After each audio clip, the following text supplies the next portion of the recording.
Hello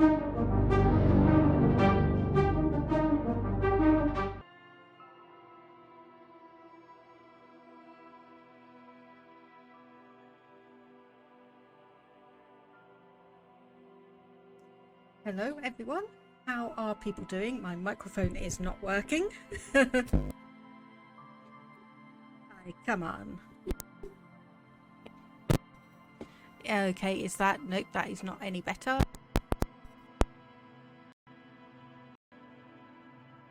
Testing. Nope, that is still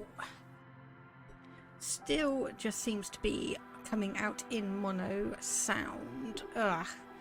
Give me one moment, please, people. I just need to adjust this.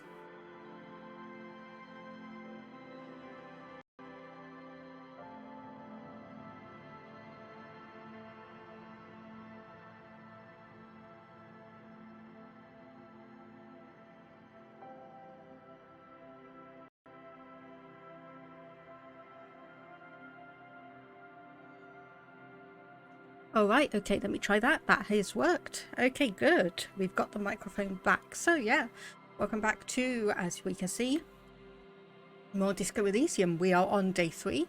We have finally gotten access to the fishing village to the west, I think it is.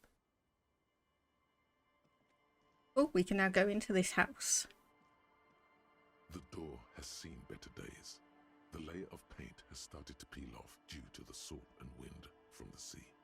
Even the lock looks slightly rusted. I'll wait outside to give you some time and privacy to check out your new living arrangement. But just so you know, after we are done with the day, I'll still be staying in the whirling in rags for the night. We'll meet in front of the shack in the morning. That's fine with me. This saves me 23 hours a day. The key turns with a satisfying click. You can enter the shack now.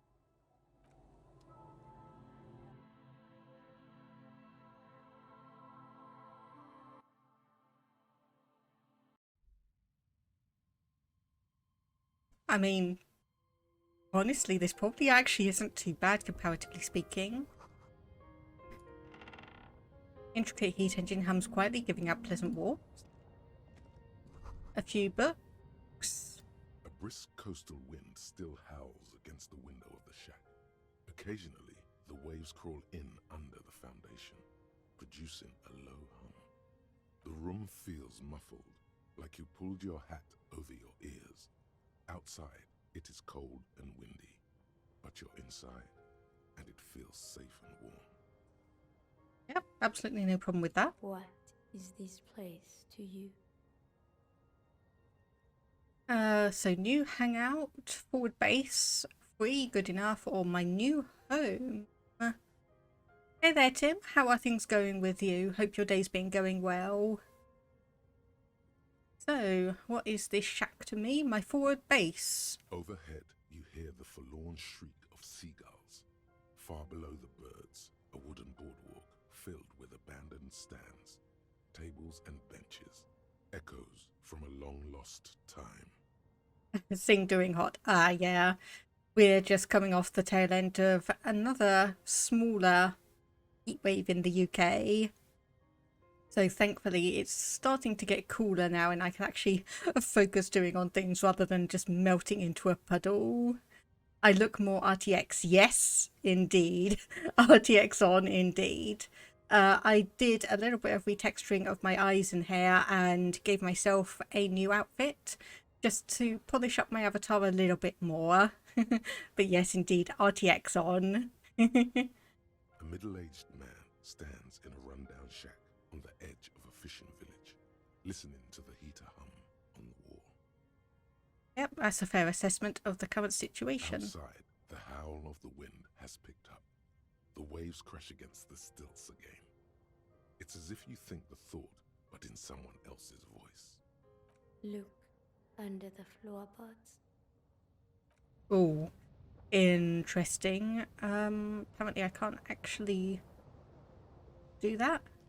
On the table, you see a bowl of water, a rough soap, and next to it, a small hand mirror. A straight razor soaks inside the wash basin.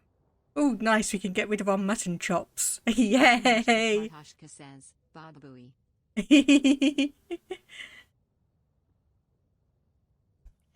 Nice. Like an artist with a brush or a master swordsman, you use the small mirror and the straight razor with some soap to remove all that unkempt hair from below the nose line. The mutton chops are the source of all your power. I don't think so. Morning, Toxicite. How are you doing? Hope your day's been going well. The sharp blade chafes against your skin, reducing. Oh no, I made a mistake. I made a mistake. Can I go back? Can I go back? The air brushing against it, chilly. I made a mistake. I made a mistake. I shouldn't have shaved it off. They feel so smooth, surprisingly so. A feeling of freshness overcomes you, as if you just came from a cold bath. Live with my sin. I think I will have to. The water reflects back a vague image of your clean-shaven face. Despite the bulbous nose, unkempt hair, and persistent swelling, you look a little younger, maybe. Oh dear. You almost look like a professional. Alright. Let's just check the windows. The sea, a church. Okay, and a couple of things to An old investigate. mirror hangs on the wall. You see the reflection of your face in it, such as it is. A regular, clean-shaven police officer. Okay, so we still need to put some, or get some more encyclopedia, which is up here. To unlock that, so we need to get something that will help us out with that one. Let the mirror be for now. And we have, ooh, Polyev jacket +1 logic. Be useful. So let's head back out and start doing some investigation of the fishing area. Okay, so we've talked to the person over here, we've talked to you down here. And let's talk to the children and then head into this house and see what they have to The say. scruffy-haired little boy kicks a stone. He can't be more than 5 years old. The other one looks indistinguishable from him. He watches his brother kick the stone with his tongue lolling out of his mouth. I love that. He's like, you guys look identical. Yeah, you must be Lillian's twins. This one doesn't say anything, kicking the concrete with his worn-out sneaker. Lily's our mum. Yeah, I already said The that. stone kicker laughs suddenly. His head is too large for his shoulders. The other one laughs as well. Oh, so interestingly, they use the same portrait, just mirrored, but in the game they actually did give them different coloured clothing. Wow, so intellectually stimulating. Yeah, you guys look identical. The stone-kicking one becomes frantic all of a sudden, as if that's something to be scared of. The obvious fact that you just stated. He looks just like me. Yeah, I said that. The boy doesn't answer. His brother throws another rock. Both of their hair is covered in some kind of dirt. The rock kicker was just being shy, but now he's enthusiastic again. You're bad with kids. Yeah, I am. And what are you, Kidmaster General? Maybe I am. Now, how about some actual police work? We are not getting anything here. Fine. Fine.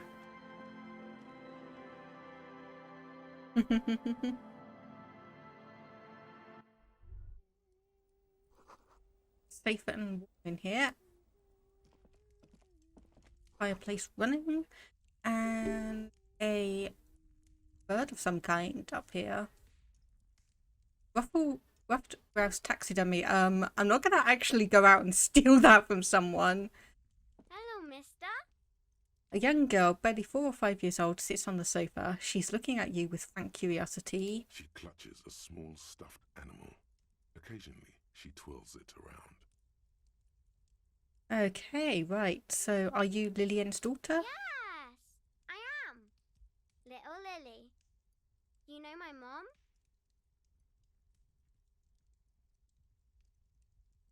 Yeah, we met earlier. That's nice. My mom is great.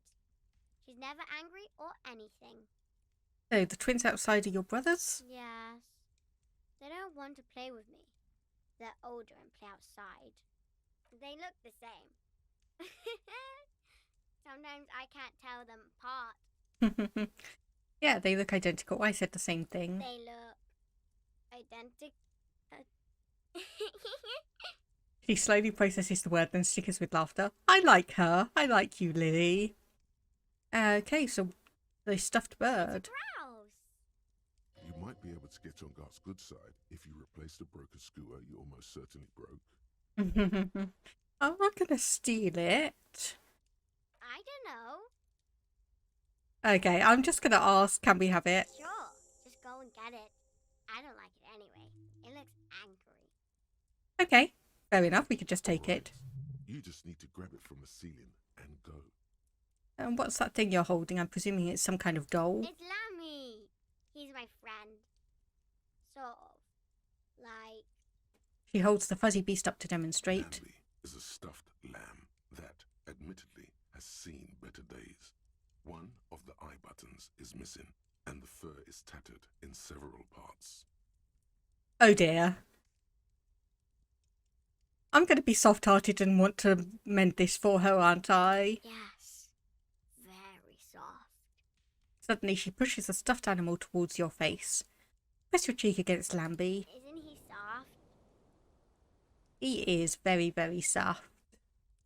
It's Lammy. Lamby is a stuffed. Yes. Lammy has lived a long life. Lammy was a She stumbles on the words. Revolutionary? yes. Lammy was a resolution.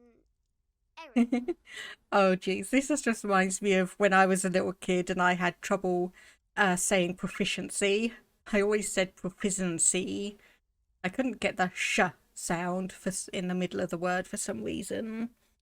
And I heard there was a girl here who had armoured gloves. Is that you? Oh, I had gloves. Very big ones. Heavy, too.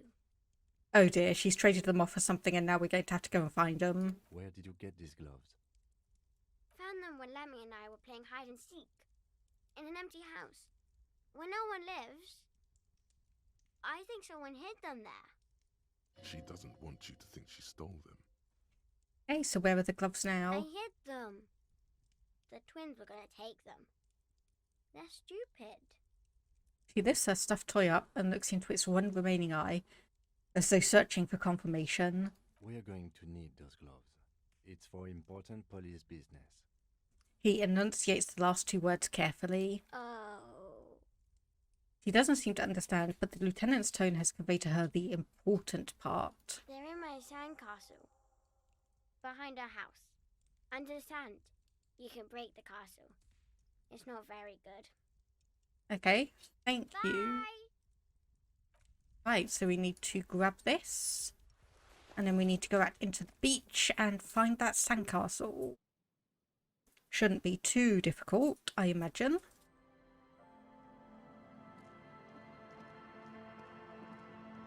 I think it might be that one, actually. That is very, very close by. Weather has not been kind to Lily's little sandcastle.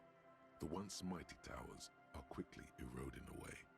You can see something shining back to you from what must have been a vast underground catacomb network. The little castle? The reigning lord must have come upon some really tough times to let it sleep in such decrepitude. And yeah, reach into the catacombs and pull out the shiny The object. walls and floors give way to the giant's greed, collapse and present you with a pair of ceramic gauntlets. Congratulations. That's the gauntlets down then. We're doing good on the armor collection front. Right, okay. So is there... Obviously, I have no idea how far this is actually going to be going in terms of how far north. Mazut, and there's motor carriage. Okay. Anything? Oh, yep, there's something around there. 1 real 15. And something over here. Beams are splintered. The bridge didn't collapse on its own. Artillery broke it. Okay.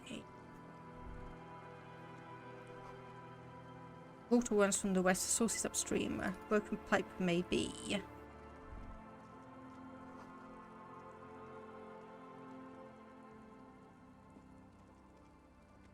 Okay, I think rather than getting too distracted going off there, we'll come around and talk to you guys.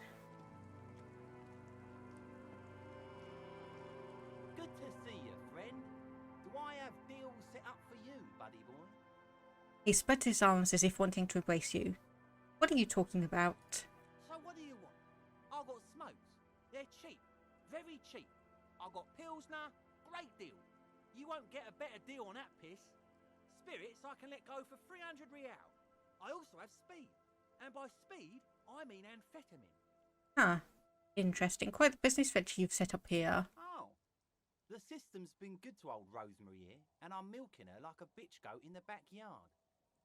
Ah, are you perhaps stealing things from all of the trucks that are stalled? You see, friend, man makes his own luck. And I made mine real good. Got my hands on 3 bottles of liquor exquise. Sold 2 to the fellows around here and immediately invested the profit. Cigarettes, bought beer, even bought a bit of speed. And look at me now. I've got everyone on my hook. He spreads his arms and smiles a crooked toothless smile. The hook. Where is it? I can't see it. Looks like you're on your own hook too. Of course, of course, of course. It is what it is, you know. What it's always been. People, buddy boy. It's the people. He has long forgotten what you were talking about. Aye, by amphetamine I mean speed.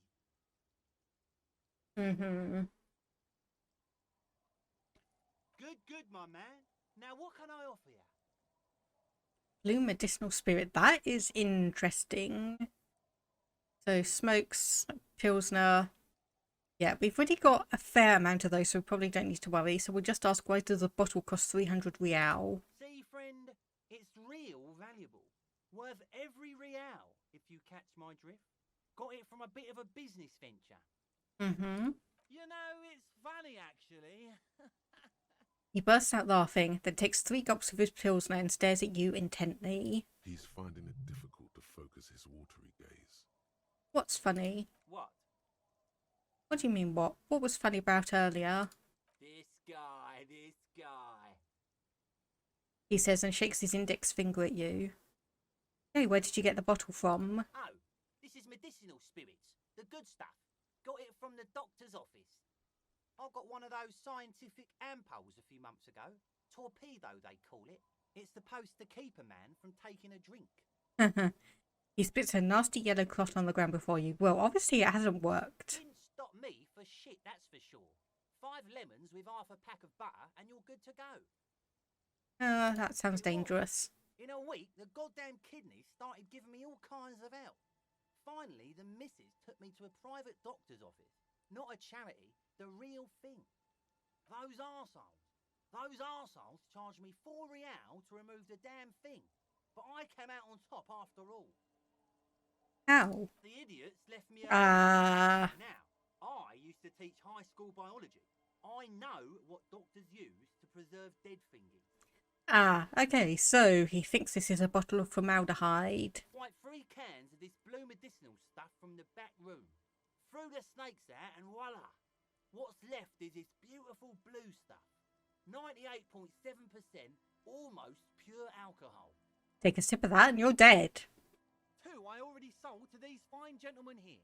But this last one is yours for 3 real, if you want it. Can I smell it first? Yeah, be careful. It's extremely flammable. 1 spark and the entire city of Revachol is wiped off the map.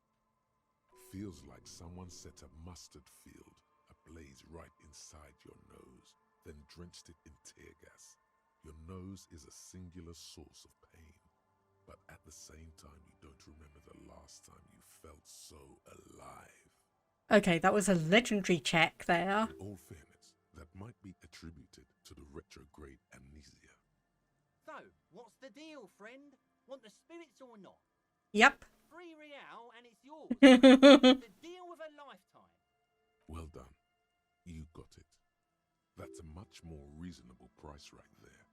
Makes sense now. we go. Here's the money for the spirits. Just make sure to enjoy that one, friend. Okay, In the yep. civilized world, it's a custom to tip the shopkeep, friend. But come back anyway. Alright, I'm just going to check on that medicinal spirit.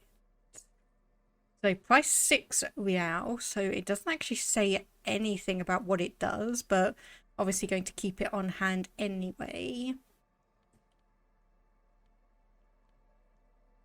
Yeah, this is definitely getting some interesting. Hey riders and satellites, no problem, no worries with that.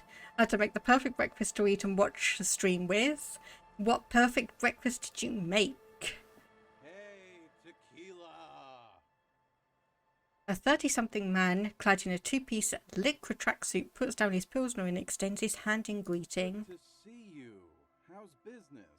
How's the whole reality situation treating you? Okay, I'm slightly suspicious of this guy, but I'm going to stay friendly. So what's happening? Wait, tequila? Yeah, Tequila Sunset. How are the, high concept reality-based adventures proceeding? Oh, another reality-breaking fourth wall leaning section. Good. These people know your true name. Looks like it has preceded you, Mr. Sunset. More on that later. Yeah, not too hot. I'm on a 50-year losing streak. That's harsh. I'm like 3 or maybe 4 years into mine. Wait, no. Make it 5. He looks at his shit-stained liquor with a grim expression. Things aren't going super well for Idiot Doom Spiral either. Haven't found those keys yet, haven't won that great piece of ass back. No word from my business buddies. Ooh, bacon, egg and cheese croissant, bottled water and a decaf coffee. Nice. Sounds lovely. Idiot Doom Spiral, huh? This is bound to be a good, high-concept conversation. At last. Not quite sure it's going to be the quite high conception you think it's going to be, but anyway, we'll carry on just this line of processing and just see what happens. We are saving the world. Please don't go.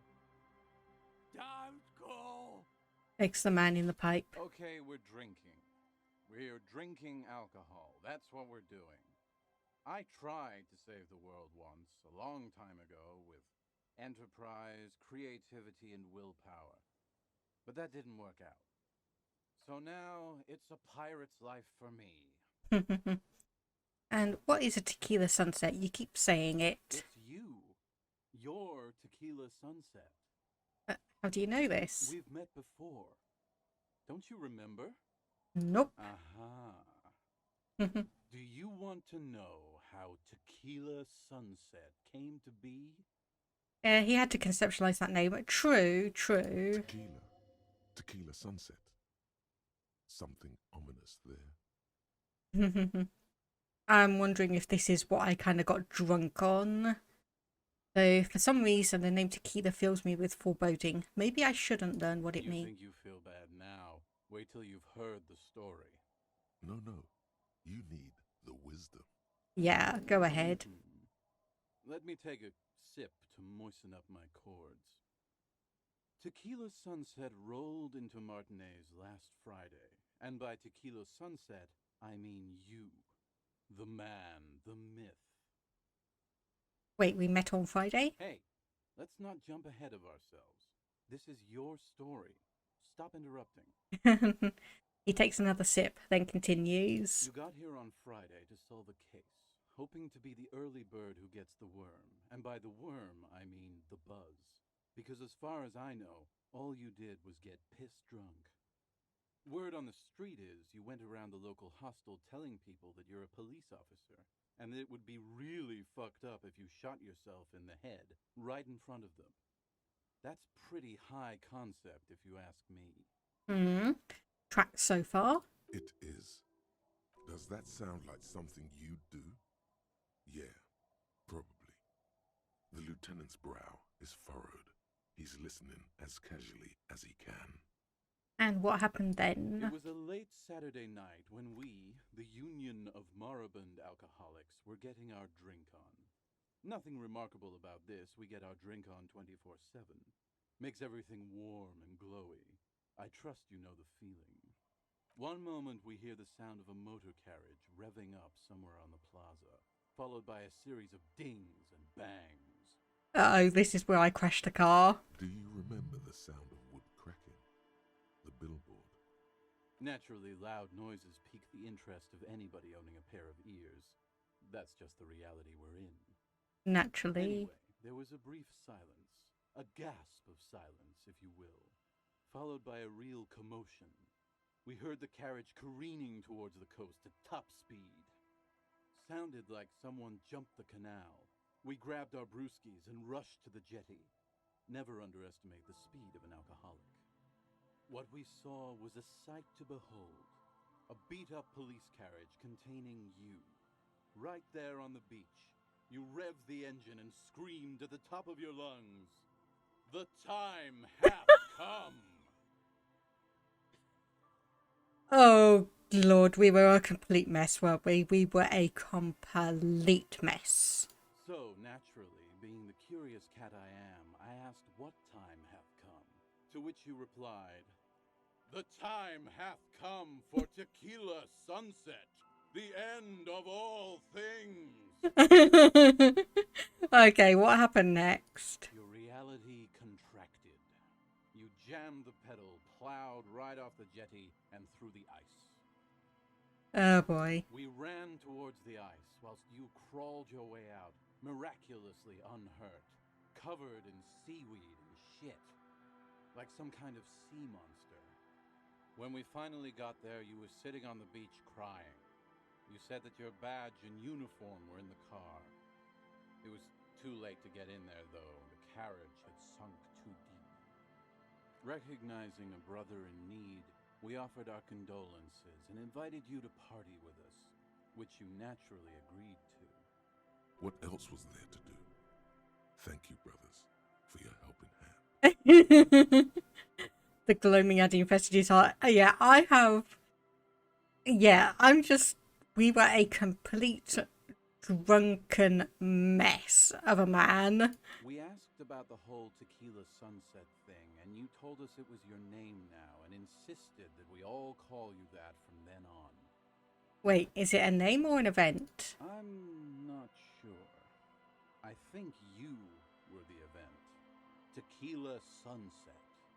You know, as opposed to a tequila sunrise, which is long gone. Yeah, so my real name is Harry. No, that's just what your mother called you. Your real name is Tequila Sunset. Just embrace it, brother. So how long did we party for? I'm gonna guess maybe 2 days. Hours. It was an all-night drink-a-thon. Then, at some point, I think it was Sunday morning, you got belligerent and wanted to talk about Revacholian women. Uh-oh. How they're beautiful and also whores and so on. How one of them fucked you real bad. After a short while, you crossed the event horizon, looked sullen, got up, and left without saying anything. This doesn't sound good. Wow, that's quite a story. I think that's a bit of an understatement there, Kim. Yeah, I bet Tequila's a fucking legend around the precinct. You must be proud to work with him. Oh yeah, we're a legend. Maybe not necessarily in the way you're thinking, but we are a legend. If you only knew. So, did I tell you anything specific about the person that screwed me? You were pretty vague about it, but you kept saying you got fucked real hard, and that we've all been fucked too. I mean, we are a legend in the police precinct. We're just a legend in terms of screwing things up and getting really, really drunk. There's more to be, or you can be a legend without necessarily being someone who does good work. Please, don't open that door. No one's fucked me. I do the fucking around here. Abigail. It seemed pretty painful, to be honest with you. If I had to guess, I'd say you're still working through some shit. Did I mention losing anything else? Beside your gun and your badge, you said something about your hope or heart or something. To be honest, the details are a little hazy. In retrospect, I guess you lost your motor carriage too? That's a big one. Yeah, indeed. Anything about my colleagues? You told us that they were a bunch of fucking losers whose main interest was cramping your style. Oops. It's more like you were cramping theirs. No specifics, though. It was more about you that night. You were the star of the show. Yeah, the star of the show probably burning with a blue light. Did I say anything about the case? Yeah, you said it was no biggie and that you'd solve it in no time. And that you didn't need anyone to do it. You're doing it solo now. A lot of cops go solo and hermit once they reach that level of alcoholism. Mm-hmm. It's not meant as a joke. He's sorry for the hermit cop. Well, Drunky's got a good memory. He has, yes. He has got a good memory. Did we happen to talk about any politics? Yeah, you said that it was okay that you crashed your carriage because the spectral hand of the market was guiding you. This was before you started talking about how the pinkies were always trying to fuck you. Did you get a read on what kind of cop I was? You kept apologizing for being such a bad cop and for the damage you've inflicted on everyone around you. You also kept pausing to knock the heel of your hand against your temples, saying, "Stupid, stupid, stupid." Yeah, that sounds about right again. It's a hard thing for a man to confront his past. That's why I avoid mine at all costs. It sounds like you've got a good storytelling ability. Want to tell me another one sometime? Whoop-de-doo. So now I'm a fucking storyteller. Right, why not? Better than a beach bum. Yeah, want to tell me how you became Idiot Doom Spiral? It depends, really. Are you willing to help me out? The gleam in his eyes and the slouch in his posture is so incredibly familiar. You might get scammed here. Yeah, I have a feeling this is going to cost me a lot. No, the reality of the situation requires a rather modest contribution. A little motivational package. Yeah, booze. I don't want it, man. I need it. Can't tell stories without it. Dry stories are boring, you see? So, have you got anything for good old Idiot Doom Spiral? A bottle for a story. Seems fair to me. So, we've got Potent Pilsner, Commodore Red, the medicinal stuff, which I'm not going to give him. Yeah, Potent Pilsner. Not much, but it will do. He grabs the bottle from your hand and uncorks it immediately. Hey, Spiral Boy, you gonna share that? Don't call Abigail. Shut up, guys. I'm telling a story here. Something happened to you. Something happened to me, too. My actual name is George, but around here, you already know. I was once a reasonably high net worth individual, a founder/junior partner at a high concept creative services agency. When my story begins, I had just landed a major contract with an insurance firm. Okay, interesting. So you're a founder, but then also a junior partner. That rings like something went bad. Hello, Frank Drescher. Thank you for the 100 bits. Yes, still enjoying the game. I've not been obviously streaming too much, more because of the heat wave and trying to recover from my day-to-day tasks rather than dislike or getting bored of the game. But fingers crossed. I have some extra free time next week, so I'm going to see if we can try and get this game finished by the end of September. And yeah, hopefully you are doing well yourself. Hope things have been going decently for you. I use the profits from my agency to finance what I called a cultural incubator. Abstract value generation, value per person, high concept stuff. I developed the paradigm, worked within the paradigm, but the burden of leadership weighed heavily on me. So I went jogging every so often to keep myself sane. Yeah, this isn't sounding like it's going to go too well. I mean, we know how his story ends. We know how his story ends is an alcoholic in the fishing district telling me the story. You're currently doing a second playthrough, limited time in unacceptably hot Canadian weather. Yeah, unacceptably hot British weather for me as well. It does look like things are finally starting to settle down and cool down a bit. So what, or any special paths you're going down for your second playthrough, just out of interest? And yeah, getting back to the game, how many people did you have working for you? 22 full-time employees, an all-star team, a potentially historical set of individuals. Worrying about them often kept me up well into the morning hours. Did the jogging help? It did. With my trusty Sansarique tracksuit, I felt like I could conquer the world. Toxicite hums in careless American global warming practices as it's oddly cool in a New York summer. Yeah, but at least you get to enjoy some lovely, lovely polluting air conditioning.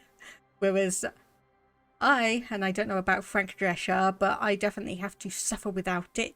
But now dreams are worn thin, much like my tracksuit.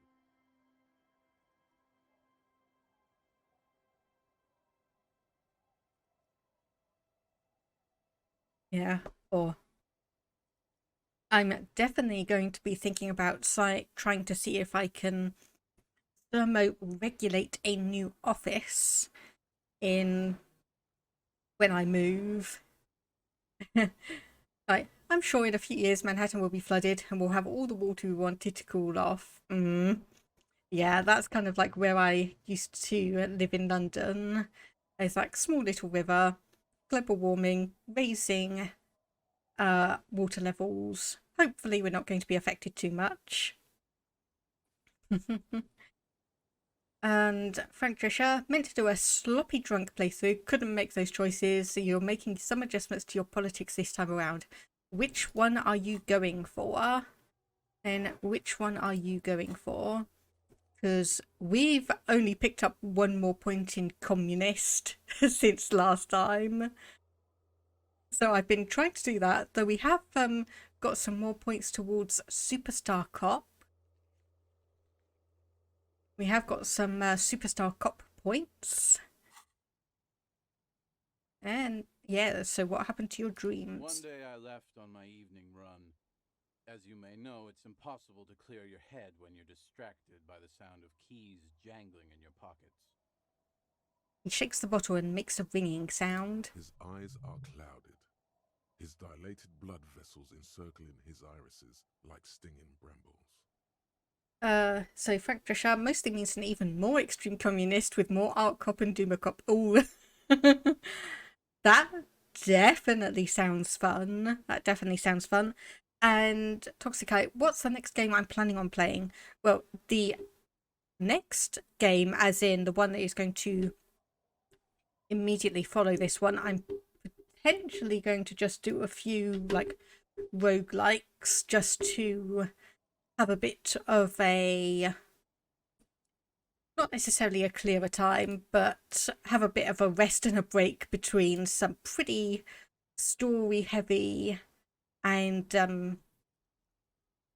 development heavy games. But other than that, my next game, I'm actually going to be going back to the Switch, and the idea is that I'm going to be playing the Xenoblade Chronicles trilogy slash quintology, depending on how you want to play it.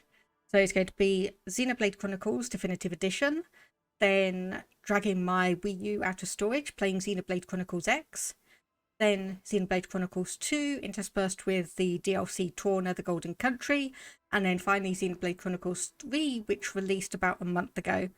And believe me, it is going to take forever to get through all those games. I think it's estimated at like 450 hours for the entirety of the thing. So that's definitely going to be a interesting path, let me just say. It's definitely going to be an interesting one, yes. So let me just see how long to beat. And let's just see what that website says about it. So, just be glad I'm not trying to drag out the Xenogears and Xenosaga games as well. Okay, so Xenoblade Chronicles Definitive Edition. That's saying about 80 hours. Xenoblade X, 100. Xenoblade 2, 100. Torna, the Golden Country, 25. And Xenoblade 3, about 90 hours. So it may also be one where I need to do some grinding outside of streams, just because it is going to take absolutely forever.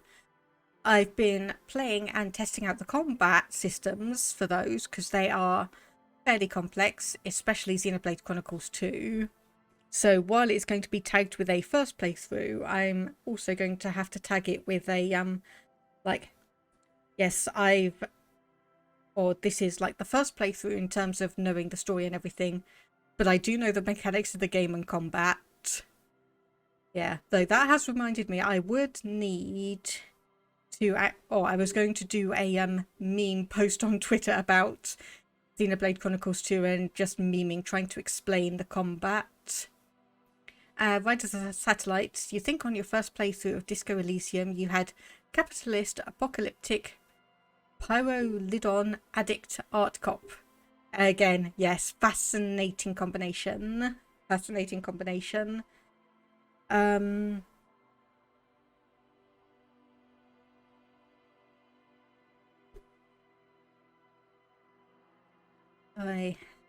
lot of words and combinations, yes indeed.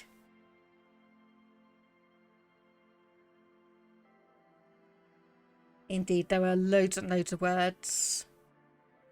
Okay, I found the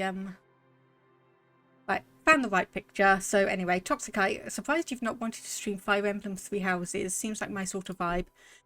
I tried playing it. I don't know what it was, but it just didn't really click with me. Maybe I should... I have access to a games rental thing for the Switch, so maybe I should grab it and try it again. I've got Fire Emblem 3 Heroes on my list. And why does the Satellites... Fire Emblem, is that in terms of the series generally, or the actual specific Fire Emblem 3 Houses on the Switch? And I'm just going to continue on this, just so I don't get too distracted. His eyes are your eyes. So I removed the keyring and put the keys for the front gate and the apartment into different pockets to stop the jangling, you see? At least, that was the plan.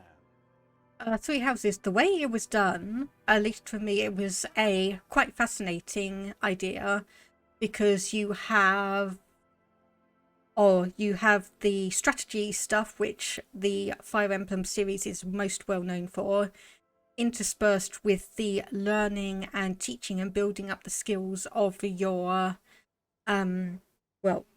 classmates slash students, because you're in a very weird situation where you're about like 16, 17 years old and teaching people of a similar age while also still learning a bunch of stuff yourself. Yeah, maybe I'll restart my rental thing and maybe I can give it a go. Anime, you are anime ages.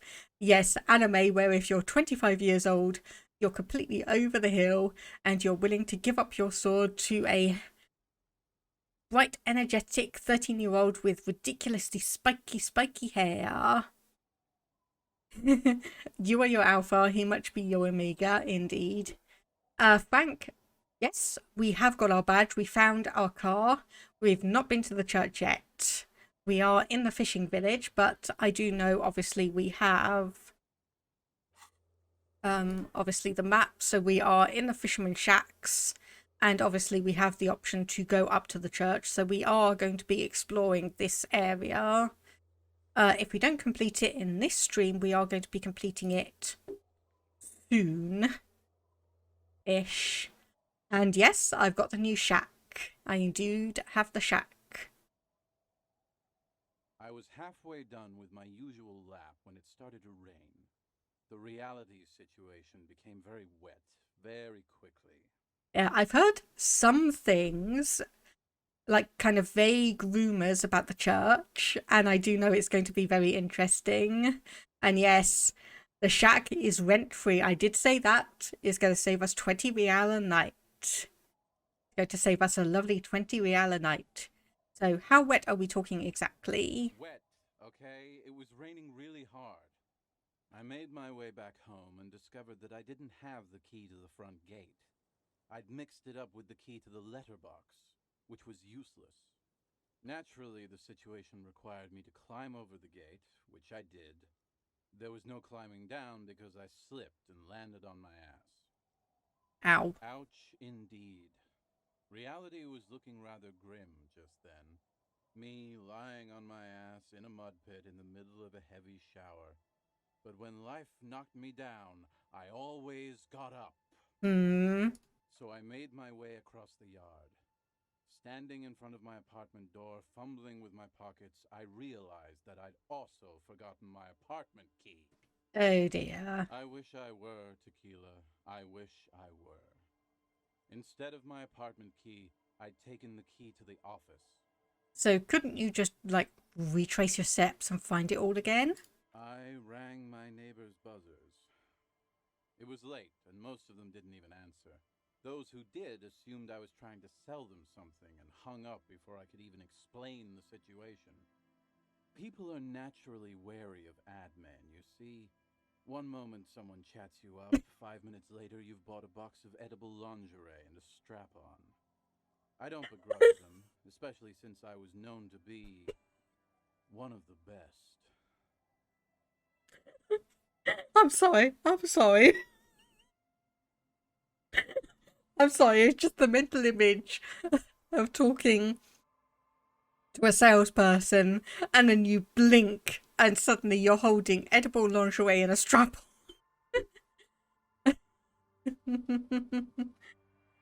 Oh boy. Oh boy. Heavy is the head that wears the crown. And yeah, this guy, Idiot Doomspile, could actually almost be us just from another timeline almost. Just then, I experienced a moment of clarity. I still had the key to my office. I could wait out the storm there. But when I reached my office, I remembered that I'd asked one of my producers to change the locks that day. And since I hired only the best, he'd already done it, and I couldn't get in. Okay, but if the locks have been changed, surely you would have needed to have the new key to be able to get in to the office with the new locks. So surely you would have been given that anyway. Anyway, long story short, life spiraled out of control. I haven't gotten into my apartment for years, and my girlfriend left me because she didn't want to date a homeless man. The company, well, you see where I'm going with this. Not really, because there just seems to be a whole load of holes and contradictions in your story. But anyway, we'll continue on. He pinches his thigh as if to check whether this reality is the reality. So, now you've heard my tragic tale. What do you think? Like nothing you've ever heard, huh? Yeah, definitely like nothing I've ever heard, because it feels definitely like there were some steps missing. Tequila, I've thought about this series of events for a long time. If there was anything else to it, I would have thought of it by now. Why didn't you go to the authorities? Well, at one point they came to me, but, you know, I didn't have any ID on me, so they tossed me in jail for 2 days. I can't say it increased my faith in the RCM. No offense, gentlemen. Yeah, that doesn't seem to be adding up. So yeah, I'll just say I can't believe Me it. neither, Tequila. When I lost my keys, I lost more than access to my apartment. I also lost my leverage over humanity. I wasn't a high-concept creative director anymore. I was just some homeless asshole with a premium Sansorique Lycra tracksuit. You can't imagine what that does to a man's confidence. Anyway, that was all the story one bottle gets you. Almost empty, this one. You too, Tequila Sunset. Right, okay. So we had to look down there. There wasn't anything. Can we go around here?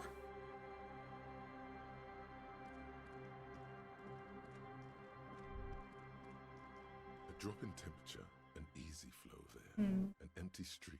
Before you, a thoroughfare unjammed with lorries. No more drivers smoking on hitch steps. Just silence.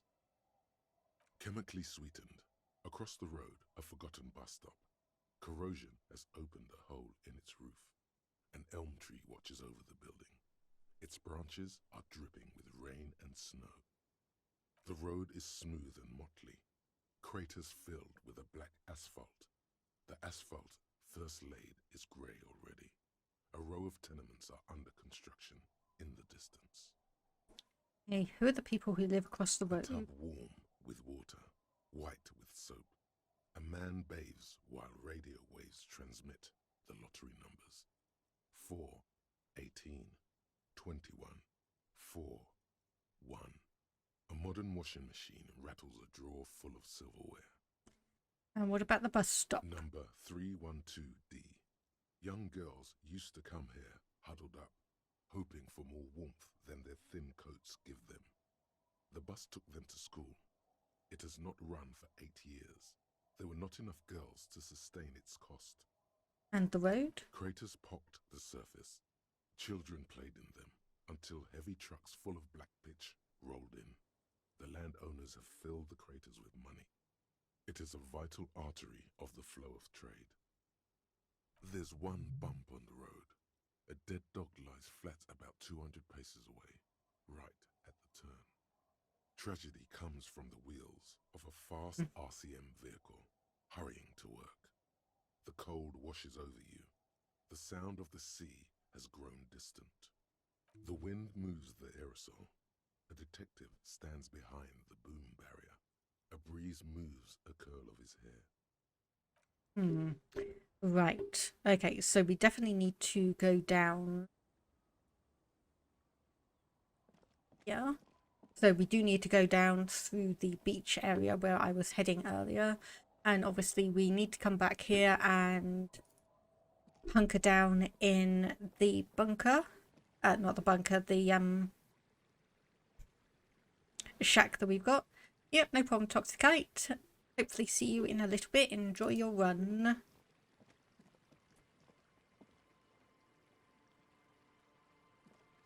Okay, so there's some over here.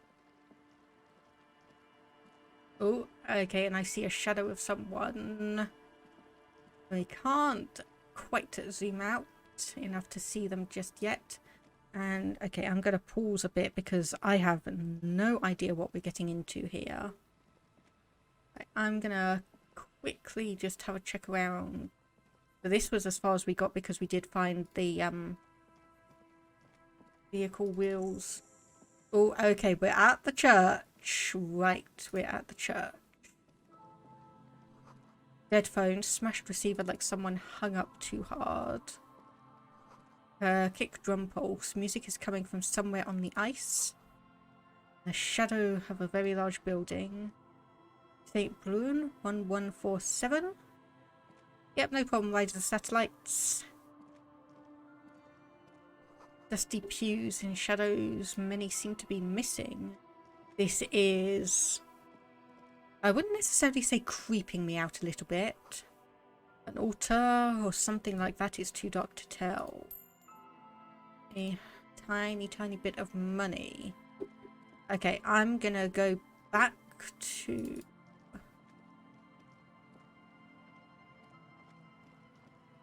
Okay.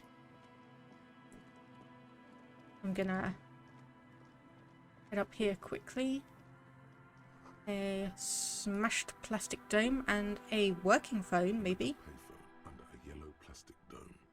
You could use it to call someone, unless you're out of change. So who are we trying to You call? hear the tone. The machine is inoperable. Yeah, dial a random number, why not? Calling. Still calling. This feels wrong. Should you be doing this? Uh-oh. I'm just waiting to make a major mistake. End of tone. Someone picks up. Pierre? Is that you, Pierre? The voice is female and sounds about 100 years old. Say you're not Pierre. That seems like a better idea. You don't know why. Do you have any news about Pierre? He's my sister's grandson. He used to visit me as a lad. Fine young man. But who are you then? A salesman of some sort? Modern goods are rubbish, and I can't afford them anyhow. It's a shame what you did to our country. No, I'm a police officer. To hell with the police. To hell with you. Her voice is drowned in white noise. Sounds like waves washing a beach, growing in volume until the call suddenly disconnects. You get a sinking feeling. It makes you look if Lieutenant Kitsuragi overheard you. To your relief, he did not. Okay, 5-1. Okay, so that is a different number. No, I'm just going to leave. This is probably going to give us some kind of interesting options for extra investigation, but I don't think I want to quite do that just yet. Oh, some empty bottles. We'll take those, sell them at a fleet for a bit of money. Someone has left an unidentifiable article of clothing on this railing. It smells really bad.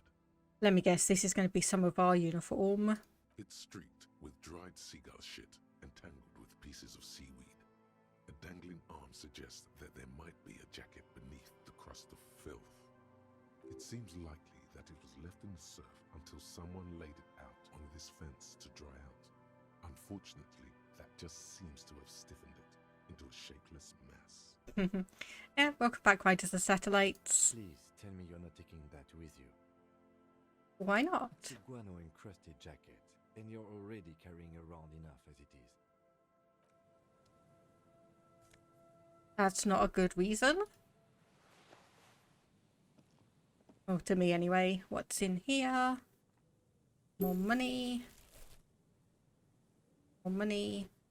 A viewfinder and a couple of weights you can look into.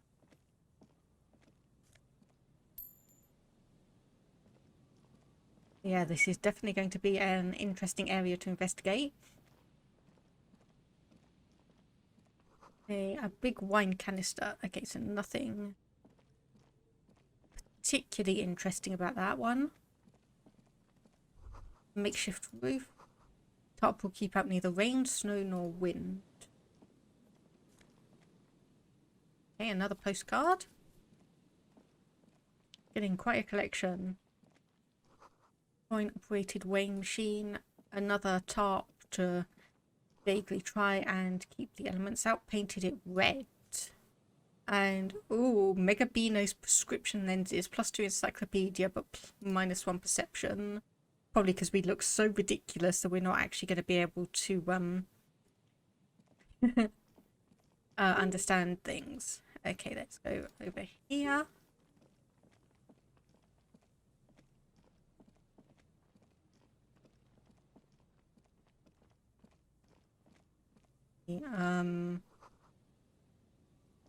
Not 100% sure on this. Hello. Who are you two? Mikhail noticed the windows, especially with how there are no windows on the south side. This was to deal with. Or because the lenses are so thick. That is another option as well, yes. That is another option anyway. A blonde man stands next to his son, pointing to the weather-worn ruins. He sees you approaching and You smiles. officers, come to investigate the historic subtext of West Martinez? I'm Tran Heilostam. You must be Kim Kisuragi, right? I was just telling my son about this building. Not a lot of people realize the historic significance here. Very rich in hypertext. Okay, interesting. Who are you? How do you apparently know so much about us? And especially Kim. Nice to meet you. Hold on. Hypertext? Yes, hypertext. Young Carp and the collection of cultural hyperlinks. What was that you were saying about the windows? Oh yes, so Mikhail. They had to deal with monitor glare, especially in the summer. They still had vector monitors back then. That was 49 years ago. So they didn't have windows on the south wall.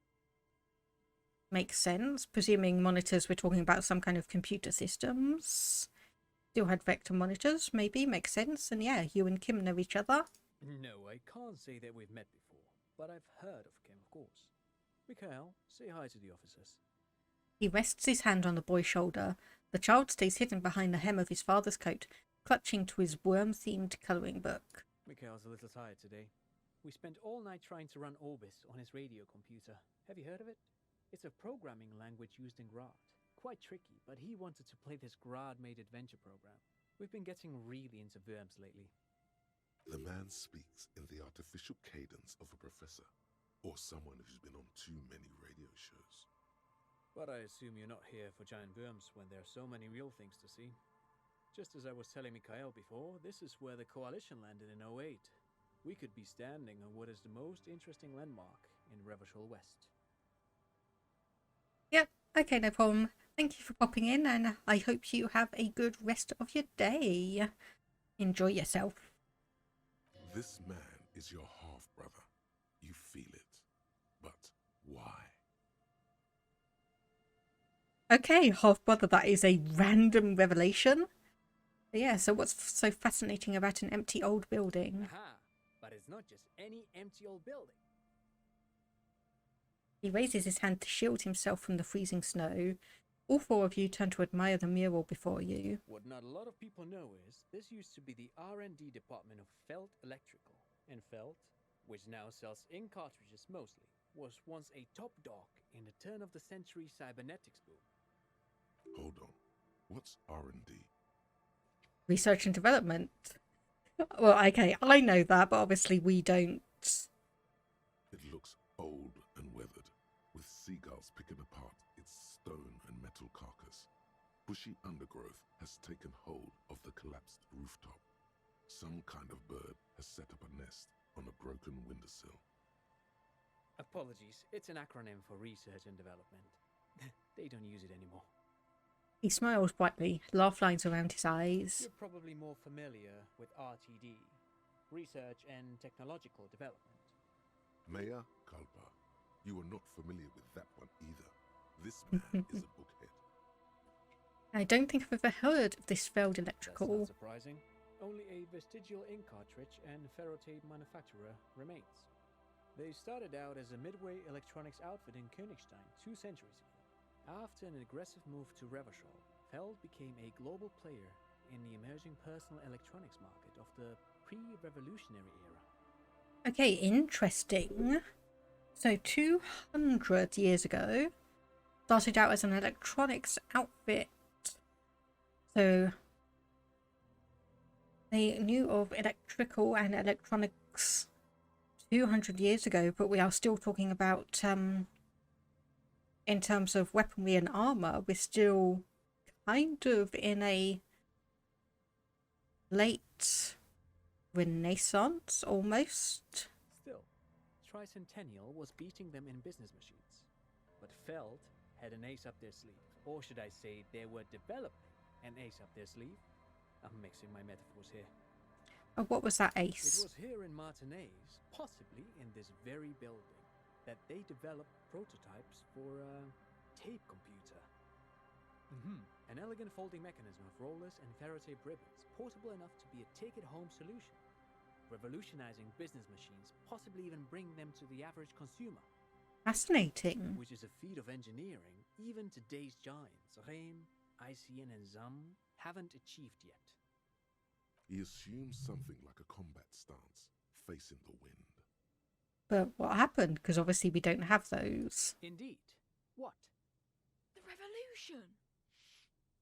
The boy wipes his nose on his sleeve. Unfortunately, their moonshot project never made it to the market. Feld's move to Revachol backfired. The revolutionary government liquefied their assets and expropriated those very advanced prototypes. Possibly from this very building, or one of the adjacent ruins. He pauses, pointing to the other buildings, then continues. All of this was built by Feld, even the boardwalk. Wild Pines built Martinez proper as a resort for their middle management. Feld built this side of town for R&D. Ah. Interesting. Okay, so we'll just go through these one by one. So Feld Electrical built this boardwalk. Yes, they even built a pleasure wheel, but that got destroyed in the war. A pleasure wheel? Perhaps reminded of a childhood memory. It's clear he would prefer there were a big wheel lighting up the coast. Yes, to lure in their star engineers. This part of Martinez was nothing but reeds before Feld arrived. They had to make the prospect of living here attractive. It was supposed to become a global center of innovation in cybernetics. But history had other plans. Right. And what happened to the engineers? Hello everyone. Hello Team B42. How are things going with you today? Hope people are having a good weekend.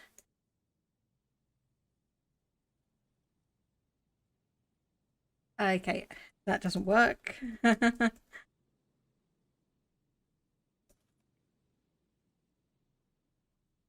I am honestly just waiting for the new shout-out systems to come through.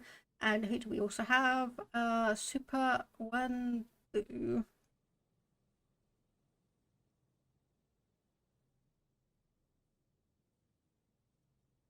Yeah, hello everyone. Hope you are doing well today. I am finally being able to do a bit more streaming after the small heat wave we had here in the UK. So fingers crossed. It is going to be cooler from now on. And hello, Darkside Wolf. Have you been playing Call of Duty Black Ops Cold War? Okay, and Super. Did I not spell that one correctly?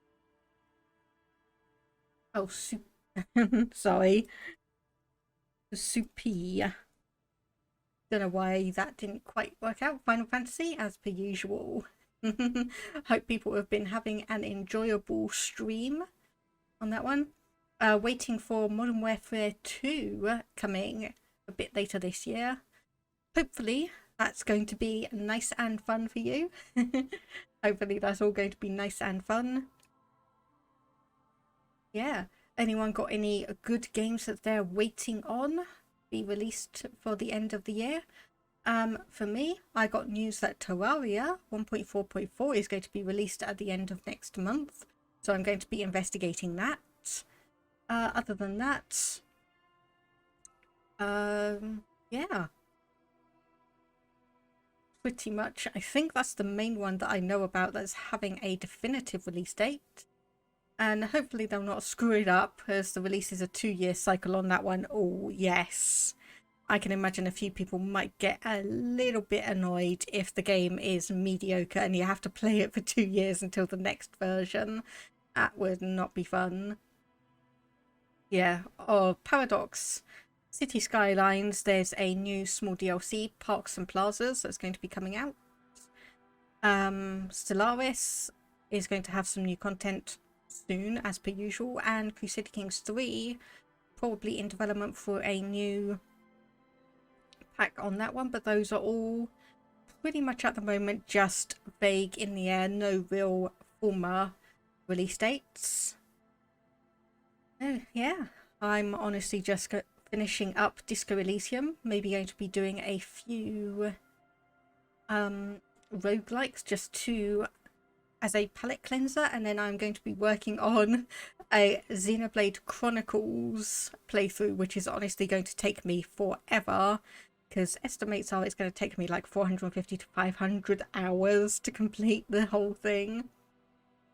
Super Big just got the 6.2 patch for Final Fantasy 14. Yes, I heard about that. You've got the Fantasy Island or something similar to that. So I've seen, like, I'm not in the Final Fantasy 14 zone at all, but I've still seen a few people's posts on Twitters about exploring the island, all in bikinis, swimsuits, all of that fun stuff, and just enjoying it. So yeah, hope you are able to enjoy that yourself as well.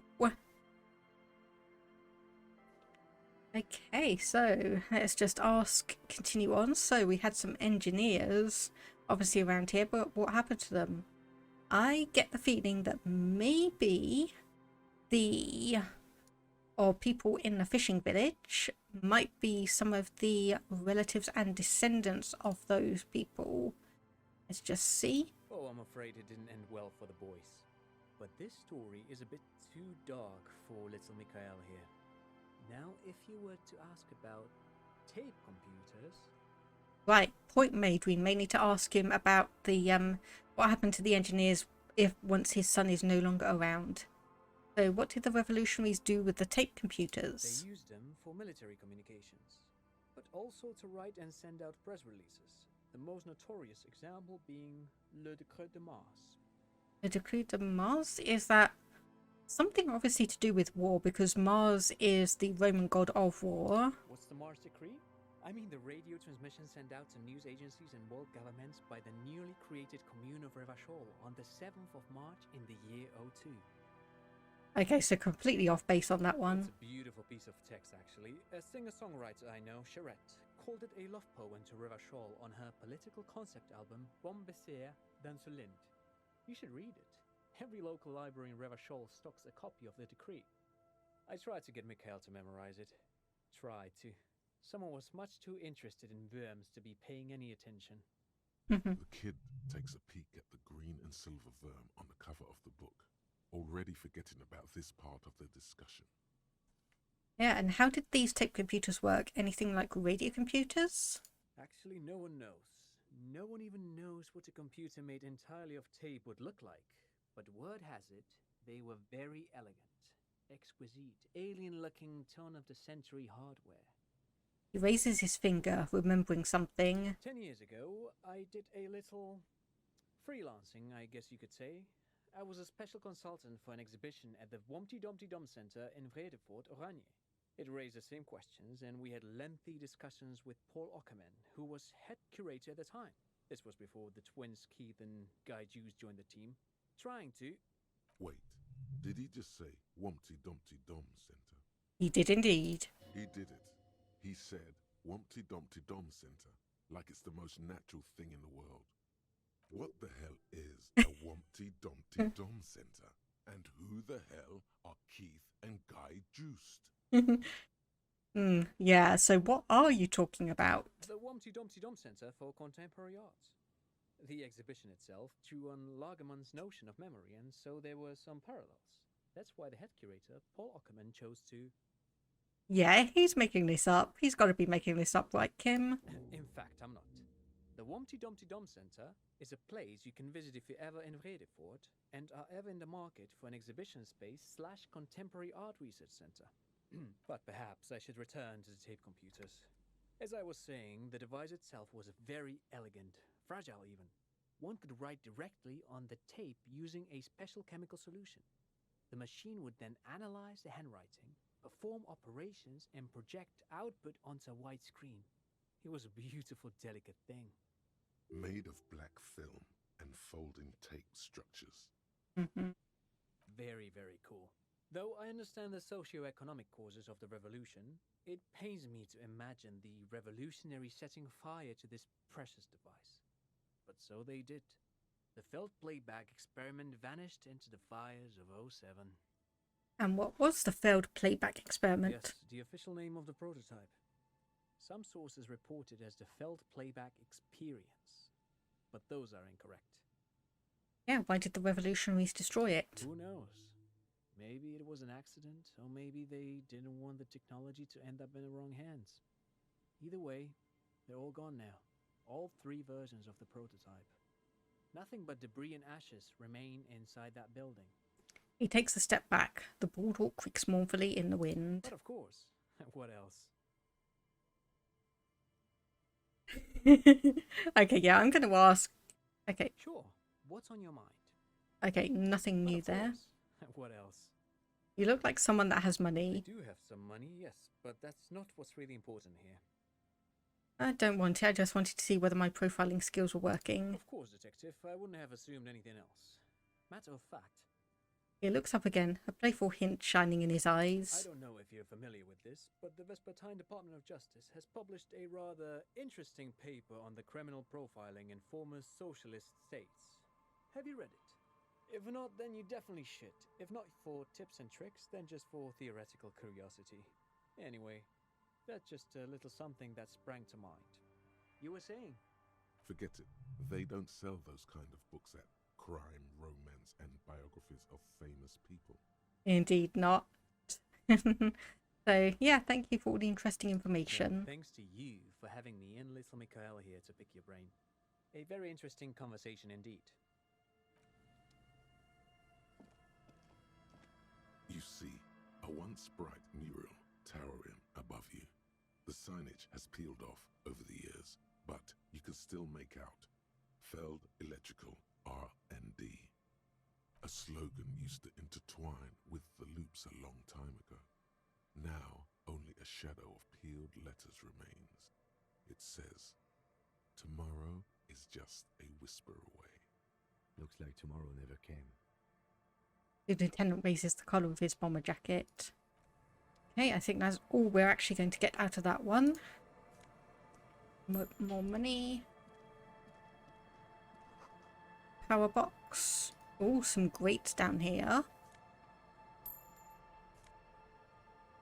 With some Nosafed and over 5 real. Fence blocks the path. Okay. So that's basically the game telling me, yeah, turn back and find another way around. The remaining windows rattle from a strong gust of wind. They're covered in a thick layer of grime. They must have been like this for 40 years. Dripping water falls from a high place. All you can see is the shadow of a collapsing staircase. There's rust and corrosion on the bars. They're foaming with it. And a small layer of white salt from the sea. Yeah, Lieutenant, can you make out what's inside? No, I won't even try. You know, He takes his glasses off. I had a partner once. They called him Eyes because he had to show me things. It's that bad. Well, you can still shoot. Well enough, actually. It's odd how that works. I'm no sharpshooter, but I pass my shooting courses 7 out of 10. His hands lead the way when it comes to that. And his shoulders. It's reflex. Okay. Definitely an interesting thing. So let's go all the way back down then. There wasn't anything extra up here. And the only the only item that's showing as interactable is Kim and obviously ourselves.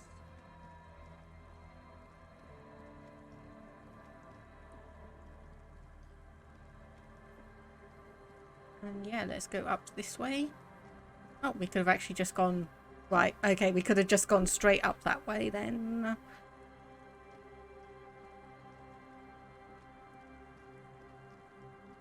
Okay, so this is taking us on apparently quite a detour. Get around here. Oh, hang on. Wait. Wait, there's a crate back there. Or a container at least. 45 cents. No boat in the boathouses today, but what's in here? Section of this coast hasn't been used in decades. What do we have here? So magnesium and oversized superstar sunglasses. Savoir faire, but minus some visual calculus. Oh, how shoddily constructed. A strong breeze might blow it over. Okay, we can't get around there. Fine.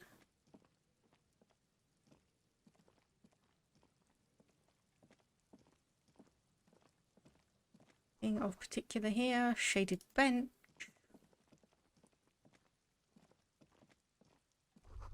Old ticket booth. People paid money to park here. Interesting.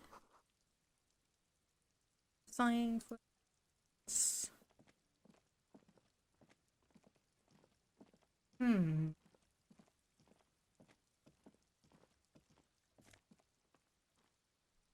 Okay, take all.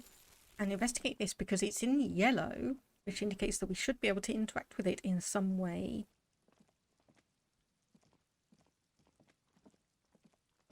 A scattering of bullet holes is spread across the cracked wall, reaching from one corner to the other. Okay, right. So, a visual calculus. So, +1 for bullet holes in the plaza, bullet holes in the backyard.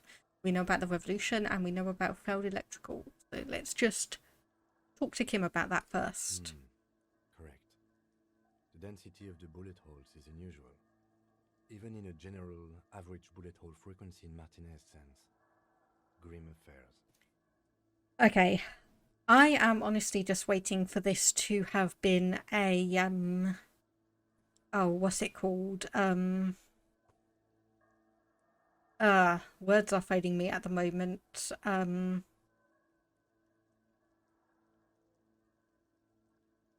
The shooting range, but where you line people up for rebellion and insurrection. The firing line. I'm just waiting for this to have been a firing line. Meaning, this is a lot of bullet holes. Looks like fully automatic rifle fire. Something you don't see these days. The manufacturing and sale of automatic rifles was curtailed after the revolution. The destructive power of such tools proved to be too much. We do need to retain some humanity in this world. Okay, so we've got an 83% chance for this one. A row of ghostly shades stand facing the wall. Yep, there we go. There are many of them, a dozen at least, their heads lowered and eyes blindfolded. It's quiet, no sound, no movement. Yep, I thought so. Getting the firing squad. 10 meters away, other shades are lined up in an orderly manner, automatic rifles primed. A gust of wind blows by. The coats of the firing squad flap slowly in the breeze. A single person stands on the side. Droplets of rain fall on the wooden planks, the surrounding sand dunes. The clouds block out any rays of light. A long time has passed since the moment of this fusillading. Rain and brine have since washed all the blood away. Not a trace remains. The abundance of bullet holes leads to two options. Either an inordinate amount of executions were performed here, or they did not use a conscience round, where only one soldier has the loaded rifle. Looks like this was a mass execution with everyone fully armed. Okay, and look at the people against the wall. A host of men, probably in everyday clothes, ragged from the conflict and covered in dust. They were not sitting, a common practice for executions in some nations, as demonstrated by the height level of the bullet holes. They stand, facing the wall. It's impossible to discern any details about their personality or background. Ordinary people, familiar, each and every one of them. Leeches, fleas, and thieves, all the freeloader scum living off the hard work of others. Such is your belief. Maybe you should change it. They were praying, screaming. Okay, and look at the line of soldiers. 7 men in combat uniforms and dark coats, holding automatic rifles aimed at the people. Soldiers from some side, but from which one? And the person standing on the side. The commandant, the one who gives the order. Machine gun fire crackling through the air. The lights of the muzzle flashes dancing on his face. And who was who in this execution? I don't know. I don't know who died here, lined up beside that horrible wall. It could have been any of the parties involved in the revolution. Perhaps the ones executed here were the loyalist conservatives, killed by the communists at the start of the Civil War. Or it could have been the communists, put to death during the last stretch of the conflict by the coalition forces. Remember what Trent Heidelstein said about Feld? Yeah, what if it was the Feld personnel when their assets were being seized by the revolutionaries? Another likely scenario. Or maybe... Coalition forces. Could it have been them against the wall? Yeah. It's very unlikely the coalition forces were the ones who died here. They were always the last ones against the wall. Last but not impossible. To be honest, if a coalition member was anyone in this situation, it was the commandant, the superior giving the orders. A cold sea wind blows away the figures. Well, that was not overly pleasant, but we do know some information about that then. Hang on, there was something else there as well. Take that. Potent Pilsner once more. Maybe have a look into there, see if we can get any information.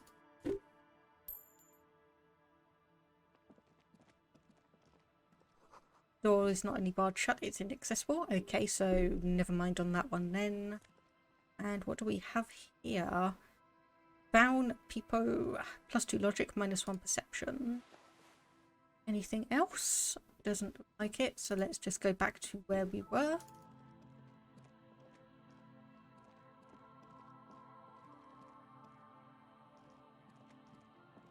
Oh, that's jittering a little bit. Catching on the environment.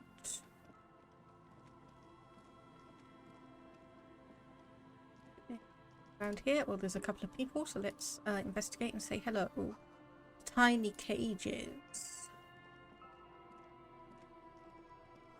Soggy logs smell of ignition fluid, but still they won't light up. Military blockades. There's something there we can grab. And a little investigation point.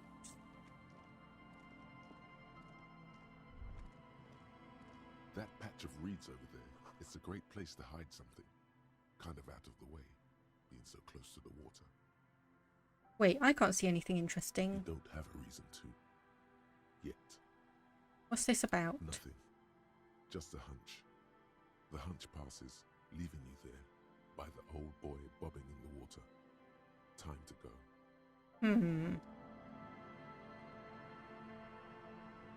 So you're trying to tell me that there might be something around here at some point in time? Let's have a look at these two people here and see what they're doing. Here we go. Nice and easy. Oh, hello! Little guys. Not out of this jam. Hello! You're the husband of the person we crashed into on our first day here, unfortunately. There's a cylinder on the ground in which the man is arranging some netting. It looks like some kind of trap.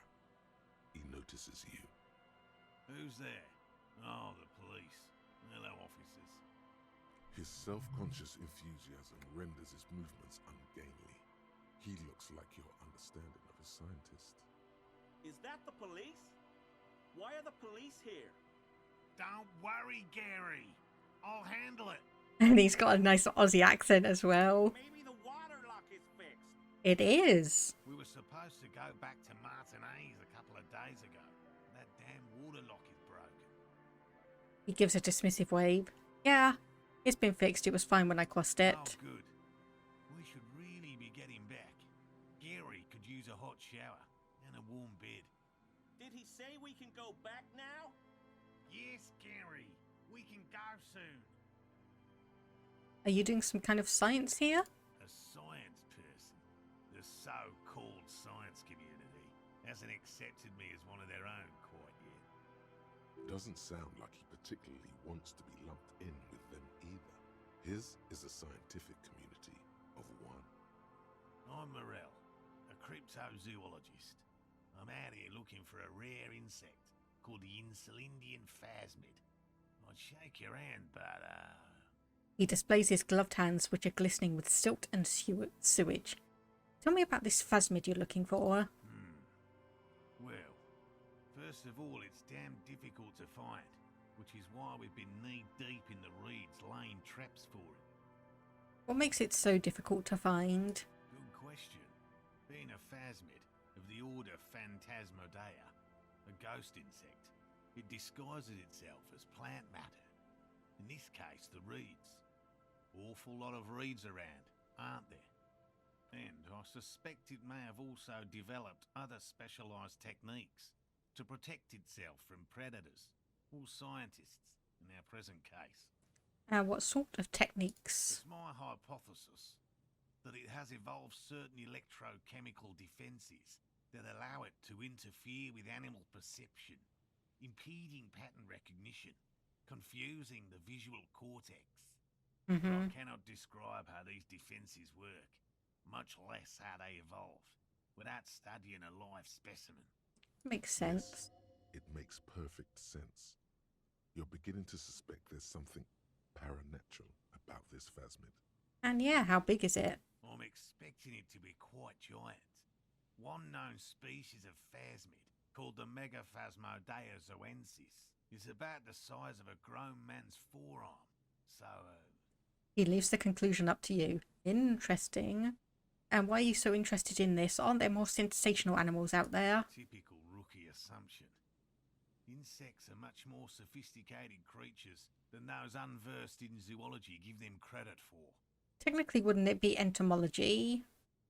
Even simply catching a glimpse of the Insulindian phasmid would be the apex of any cryptozoologist's career. But to study it and its defences, find out how it stayed hidden so long. He shakes his head. Would be glory itself. What have you discovered about it so far? Very little, I'm sorry to say. No one's ever captured a specimen, so all our information is based on first and third-hand accounts. Oh, no one's ever found one. Not yet. That's what makes it a cryptid. Just out of curiosity, if there's no proof of its existence, how do you know it's real? I know it's real. The cryptozoologist says, brusquely enough that even he seems taken aback by it. By which I mean, I've heard enough first-hand accounts to believe quite firmly that the Insulindian phasmid is more than mere superstition. And yeah, what makes you think it's here in There was Martinez? a credible sighting here recently. A pair of teenagers described a creature that matched the Insulindian phasmid to an uncanny degree, despite not knowing what it was themselves. Ah, interesting. Can you guide me to those teenagers? It's the first credible sighting in several decades. Admittedly, it's an unusual location for this species, but with all the sewage runoff upstream, it probably doesn't matter much anymore. And maybe it's died out? I have to resist the thought. Such an extraordinary creature is doubtlessly highly resilient. After all, it's generally thought to be capable of parthenogenesis. So basically, as long as one survives, then parthenogenesis? Yes, the females don't need males to reproduce. Makes it easier for a species to survive in adverse conditions. Yeah, that's pretty clever. Yes, the Insulindian phasmid is a very clever insect. That's why it's so damn difficult to catch. But as a scientist, I'll try my best to remain dispassionate. There's nothing dispassionate about the way he talks about the insect. And tell me more about the traps. Well, they may not look impressive, but Lena designed them quite cleverly, so I'm sure they'll do the trick. And yeah, Lena designed them? Yes. How do they work? Simple. Attracted by the locusts, the phasmid crawls down the funnel and, having eaten its fill, can get back out.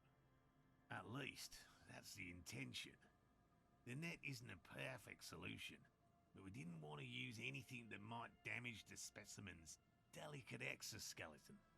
And so you're using locusts as bait? Locusts. Nearly all known phasmids are herbivores, of course. But we've hypothesized that the Insulindian phasmid might occasionally prey on other insects. Inside the traps, a number of locusts crawl and tumble over one another in a tiny, chittering swarm. A meat-eating stick insect? Does it pretend to be the reeds as part of its ambush behavior? This seems unlikely. Thank you for your opinion. We have also included plant material in the traps to satiate your skepticism. And what will you do if these traps don't actually work? They'll work, I assure you. The predatory hypothesis, using locusts as bait, accounts for the failure of previous efforts by other teams, which use plants. We have given this some thought. The traps do seem to be deftly and thoughtfully constructed. It's clear the cryptozoologist's wife knows what she's doing. Yes. What? So how did you become a cryptozoologist? I've just always liked animals and puzzles. Searching for cryptids is a bit of both. So you're living out your childhood dream. It's not child's play, just because I have to traipse through the mud every so often. And have you ever discovered a cryptid? No. Very few cryptids are ever discovered, and not for a lack of trying. To stay hidden is a cryptid's primary quality. It's even in the name, cryptid. So how many have been found? Of the list of cryptids kept by the Cryptozoological Society of Chemnee, which is 4,082 items long, about 2,000 have been confirmed as hoaxes. 2 are categorized as confirmed discoveries. The rest are in differing stages of discovery, refutation, and data collection. Okay, interesting. So there is a genuine system set up, and they are striking things off as hoaxes as they come across them, and 2 have been proven to be real. Yes, the Chateau Quan forest pygmy, who turned out to be an extinct species of primate, and a cave salamander from Grad, who is, honestly, quite unremarkable. It's in a zoo somewhere. But you are following proper scientific protocols, thoughts processes, researching. You're not going in and saying, oh, it's like, this must exist. You are actively looking for it and trying to discern and discover them. We cryptozoologists are brutally honest with ourselves, more so even than the public. With cryptids, most cryptids are hoaxes or they are never found. That does not mean we should stop searching.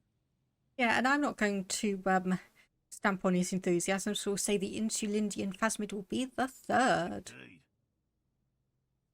If our expedition is successful, every paper in the world will report on it. From Revachol to Dushantu. It will be a zoological miracle. The hair on your arms stand up. Electricity. Sounds like reeds hissing. He has clearly done his math on this. There is no surprising him or swaying his opinion. Okay, yeah. Thanks for explaining. Yes? And specific Right. cryptids. What cryptids precisely? I usually discuss these things with specialists, so I don't know what.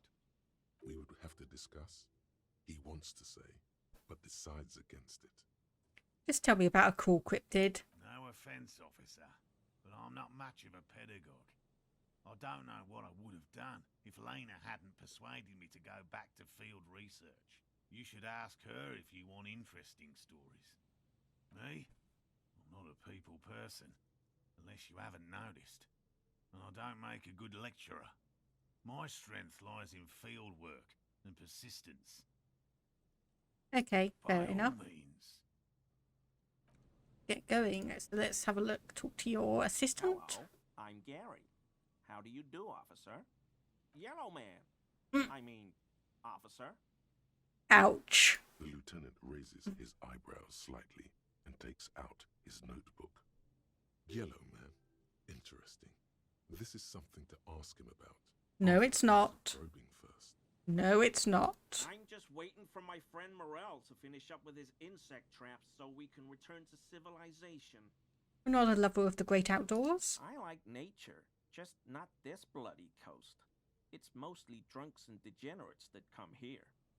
Sadly, I think I may be a drunk or a degenerate, maybe even both. Dark times will do that to good men. Hey, is this your mug? Hold up the yellow man mug. Oh dear. My mug? Why would you think that? His eyes widen at the sight of the mug. He's seen it before, all right? You said yellow man. That's not something many people go around saying. Really? I hear it all the time. All in jest, of course. No offense meant to anyone. Still seems suspicious. Did I mention it was found at the scene of a lynching? Okay, I admit it. I threw the mug away in the trash container behind the hostel. I know I shouldn't have, and I am very sorry, officer. You're not going to find me, are you? No, I just want information. Whew. Thank you. You won't regret this. I won't use another man's property to dump my garbage ever again. I don't know what got into me, really. Work has been stressful lately. Damn Koiko's price dumping us out of competition. What did you do, Gary? Nothing. Just answering some questions. Helping out the law. Here we go. Start pumping that sweet info. Yeah, obviously we know that the trash container was locked, so how did you get in there to dump this mug? I know a guy who works with the trash collection services, CS Municipal. He gave me a master key for the trash containers of Martinez. So why would you need that? So I can use the Whirling's trash compactor to store my own stuff. Garbage disposal is expensive as hell. The damn Hemians run it like a mob. I'm sorry, okay? I thought I could cut costs. I shouldn't have. I shouldn't have disgraced myself. Disgraced? No need for the histrionic, sir. It was, after all, just a trash container. He studies his reaction. Gary doesn't answer. So did you put the clothes of a murder victim, the man who was hanged behind the whirling in rags, into that trash container? Officer, please. Let me explain. It's not like that. Then explain. I was only cleaning up. I live right across the yard from where he was hanged, and I saw him stripped naked. All the clothes lying around in the yard, smelling. People are animals, you know? So if you lived across the yard from where he was hanged, you might have a bit more information. Okay, so what happened then? Then I came out to clean up the rags because no one else would. I put them into the Whirling's trash, along with a broken mug, admittedly. Okay, I was coming to throw the mug away, and, well, I threw the mug there and the clothes too. Right. It was just civic duty. Exactly. That's exactly what it was. Civic duty. As he shifts uncomfortably, a series of clicks, like the clinking of glass beads, against one another as they roll across a hardwood floor. You've heard this sound before, but where? And you wouldn't know about the missing armor, would you? Armor? No. I mean, yes. Of course. I know he was wearing armor, but I don't know anything about it. An infant could see he's not telling the truth, but he's too scared to admit more wrongdoing. There's something going on here. You should observe him more closely after this topic is concluded. And what's that strange clinking sound I've heard? What sound? That clinking I just heard when you move. Really? He fans his arms out slowly, and this time his motions are soundless. There's lots of weird stuff out here in the reeds, though. Insects, trash. Could be the wind shifting some garbage nearby. Every day, the wind shifts the reeds and whatever was left in them. Tambourines and condom wrappers, plastic and glass bottles. The smell of decay. The sound you heard was not the sound of something easily abandoned. What sound? I think you know what I'm talking about. I haven't the slightest. Every day, the sound Okay, you that's heard pretty was much... not the sound of some. I hope I could help your investigation, in my small way. Okay, so do you know anything about the man hanged behind the whirling in rags? I told you everything I know, sir. I'm truly sorry for the mug, but I have nothing to do with that. He's not feeling too comfortable in his own skin. Odd, I'd say. Uncomfortable shifting around doesn't make him the killer, though. It's something else. Are you a cryptozoologist too? No. I help Morel with research sometimes, and I've learned some things along the way, but I don't usually go in for picnics like this on my own. There probably is a follow-up to this, but you can't think of any. Doesn't matter. Waste of time anyway. Gotta keep moving. And yeah, you were surprised to see my colleague. Not many Sealites here, or anywhere, other than Sale. I meant no offense, truly. The lieutenant is a native of Revachol. Oh, yes. Of course he is. I was just speaking about his connections. Let's change the subject. Okay, composure. Why is he shifting around like that? 42% chance. Is he? He's looking comfortable enough. Maybe it was just beads. Sounded like beads. But what kind of beads might a man like Gary be hiding beneath his clothes? And let's ask, are those prayer beads? I don't pray, officer. Faith in non-existent helpers is a sign of weakness. Not for proper Revacholian men such as ourselves. Thank you for your cooperation. Okay, so composure. We need some more composure. Do we have clothing? We had... Oh gosh, where was it? Okay, so we've got +1 on composure currently. So let's see if we can get more conceptualization. Facing spear decor. Suggestion, half light. Spear decor, drama, instrument. The oh geez, in a while. +1 to Kingdom of Conscience. Drama, perception, logic, interfacing, encyclopedia, savoir-faire, and logic. Okay, so nothing overly there.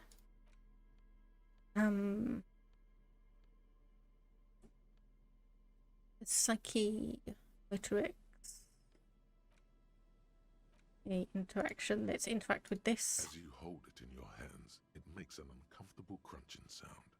How did this jacket get so disgusting? It's a sordid, filthy tale, not for the weak. Are you sure you can stomach it? Yes. Some secrets are better left uncovered. Don't even try. Seriously. But now you say that and I want to know. It occurs to you that you're not even holding the jacket itself, but rather the thick crust of jetsam and seagull shit that ensconces it. It smells like a dead sea creature, tangled in grey strands of seaweed. It must have spent quite some time in the water before the tide deposited it ashore. Somehow, it was carried or dragged to the boardwalk. If not by human hands, then perhaps the feral dogs that prowl the beaches at night. The faint impressions of many footprints are also present, though it's impossible to tell what kind or how many. Suffice to say, the jacket spent some time on the ground before someone draped it over the railing. And what happened once someone put it on the railing? The crust is hard. This jacket spent at least a day baking in the sun. Who knows what happened to it then? Somewhere, high above the city, a pair of seagulls trace loops through the air. They are like the bombardiers of the aerostatic brigades, gliding above a target-rich environment. All of a sudden, the bomb bay doors open, and their white payload rushes to the ground. Splat! An explosion of white on a man's shoe. A curse goes up, but the birds do not hear. It's too late. You've already thought about it, and now your hands are covered in muck. What? No. Then it'll just be on your pants. This is a disaster. You'll never get the smell out. Oh dear. Right, okay, so that's interesting.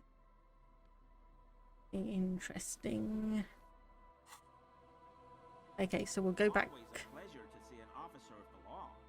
I mean, officers. Okay, so yeah, composure.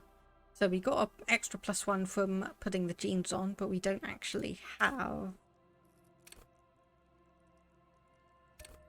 Okay, accept changes and clothes. Okay.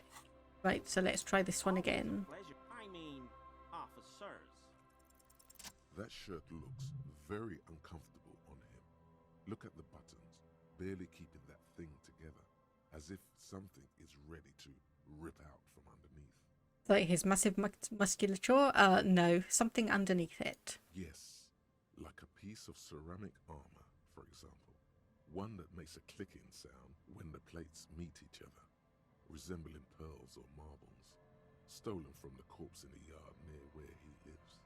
I see you're a connoisseur of high-quality combat gear. I knew you'd figure it out, officer. I'm sorry I didn't tell you at once. He unbuttons the shirt. I was ashamed of what I did. And I didn't want you to know. Mm-hmm. You see gleaming white ceramic shine underneath.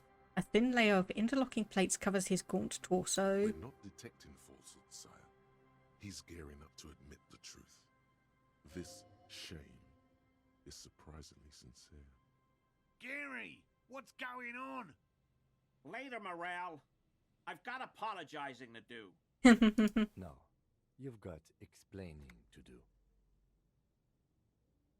Hey, why did you really put those clothes in the trash? Everyone was picking those pieces off him, and I was watching them do it. And they'd scattered his clothes all over the yard. Everything was smelling. And? So I went there to take out the trash and started cleaning up. All those rags on the ground, him swinging up there, and I had a lapse of honor, sir. I thought, he's a foreigner. They all say he wasn't from here. Hmm. Only the cuirass was left, so I stripped it off him. It was early in the morning. No one saw me. I took it with me. It was a mistake. Had I known it'd give you guys trouble, I wouldn't have... Fuck. Hmm. It's okay. It was a loose end, and you are tying it up now. I'm so fucking sorry I called you Yellow Man. Sealite officers commanded the suzerain's navy. Most of them sided with the king when... He shakes his head. It's difficult to say what the lieutenant thinks of this historic apology. His face does not belie emotions. Yeah, so give me that armor now. He sighs again, hangs his head, and unbuttons his shirt fully. A cuirass that matches the dead man's boots comes into view. Soon it is in your hands, smelling of his sweat. But so light to hold, like a bag of cotton. Okay, so why would you lie? Because I was weak. I should have told you the moment I saw you. But... The hell, Gary? You in trouble? I'll explain later. He doesn't muster up the strength to yell. So, do you know who killed the hanged man? I always thought it was the Union. Some Union hardasses. Lynched him because of the strike. But almost everyone in town knows that. I wish I could tell you more. Mm-hmm. Okay. This is all he knows. Alright, so we're done here. Yes, absolutely. I will never do anything like this again. Okay, and thank you for your cooperation. Okay, so we get that done. Anything else around here? It doesn't look like it. So we need to go to... Let me just bring up the map. Okay.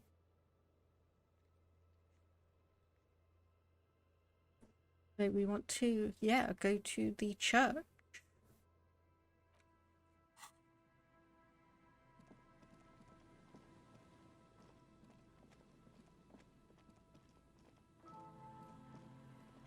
This is going to be... Oh, hang on. There's something back here. Nope, it's gone. Okay. That thought is long gone.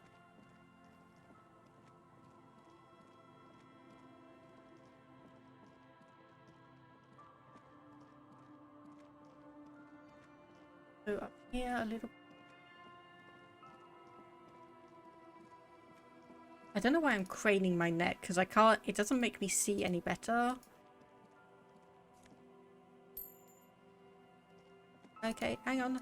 What's all this? Recently discarded. Train trails off into the ocean. Turn the whole machine. Is there anything special? No.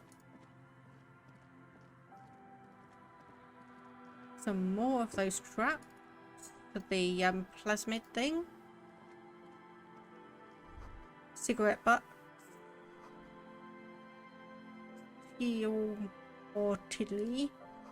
Campfire. A lookout post of some kind, maybe. Radio control relay tower.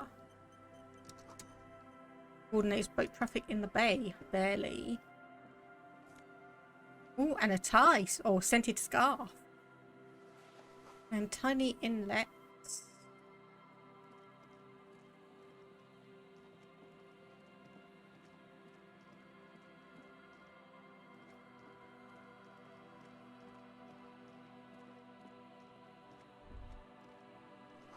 Boardwalk rises to your south. Okay, nothing else. So yes, indeed, let's go into the church. Well, this building first, and then we'll go into the church. Building before you house the engine. An old door, worn by elements, guards the depot. The wind has blown a sand dune in front of it. The door hasn't been opened in a long while. You see a handle. What is this thing anyway? It's military. A service depot of some sort. And used to service what? The washerwoman mentioned a depot at the coast. She said it was for moving ammo and cargo across the bay. This might be it. Okay, so we've got an interfacing 20 challenge. Okay, so what is going to give us interfacing, if at all? Yellow gloves.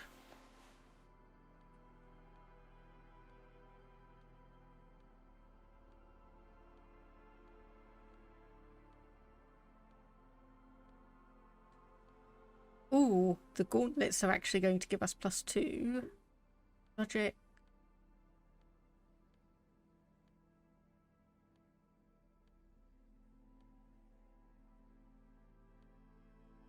Yeah, +2 interfacing rather than +1. Obviously, I just want to make sure that there's nothing that's taking away. That one. Composure. Yeah, okay, nothing's taking away from us.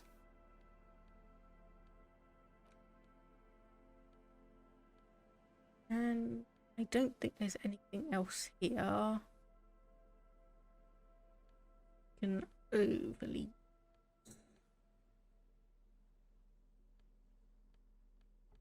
I'll put that in just in case that might do some help. As you fold your fingers into a fist, you realize you could knock anyone out with one punch. The white ceramic gloves wrap around your digits comfortably. Your movements cause tiny little clicks, like dice rolling somewhere far away, as the plates reorient to your motions. No, I'll be responsible. The hardened vitreous enamel, at once sleek and light, adds a glow to your cheeks and a spring to your step. Just imagine what a full suit of this stuff could do for you. Well, unfortunately, we lost the boots, so we can't overly do anything like that. You do feel more confident. Invulnerability does that. Even partial invulnerability. Well, this is long sought after enemy technology. I can't just enjoy it, I must study it. This is a highly specialized kinetic redistributor meant to stop bullets. Wear it. Observe its properties. See if there's a weakness in the design. For the day you have to fight someone covered in the same material. Ooh. That's a creepy thought. Door, worn by elements, guards the depot. The wind has blown a sand dune in front of it. The door hasn't been opened in a long while. You see a handle.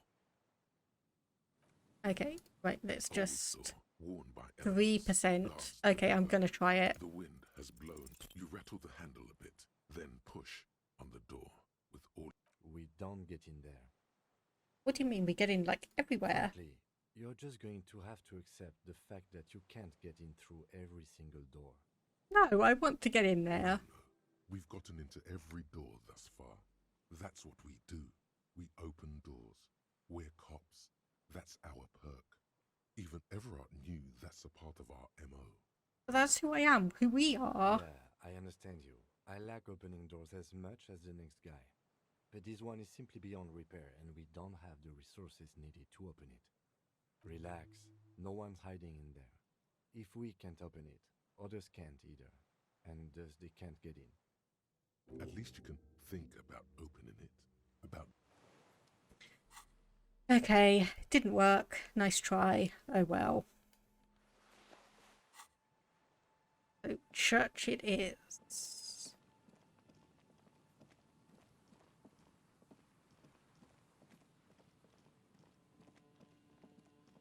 And obviously just making sure that there's nothing extra, just to check around.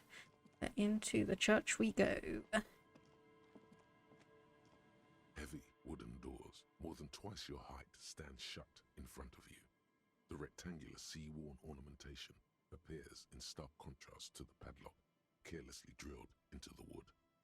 Okay, so we'll just inspect things first. The carving on the door is block-like and angular, like the church itself. Two large beams shoot downwards, sinking into the wood before they reach the threshold. And yeah, I've run my hand over The surface is beam. smooth from the wind, but moist to the touch. Feels exceptional. 300 tons of pine would fit together seamlessly. It's old too, cut and carved many centuries ago. Inspect the staple. The padlock passes through a staple that's been hastily attached to the wood. Closer inspection reveals that one of the screws is not a screw at all, but a nail. The work has been done recently and is unprofessional, to say the least. Should you want to get through, it might be easier to just pry the whole thing off. Indeed, this is where Mr. Prybar comes in handy. Maybe we should circle the building first and look for another way. The building has seen enough mistreatment. There is a touch of guilt in his voice. Should we start with that kick drum coming from the ice? Yes, the pulsing bass. A sure sign of junior delinquency, somewhere east of here. There's something on the sea ice there.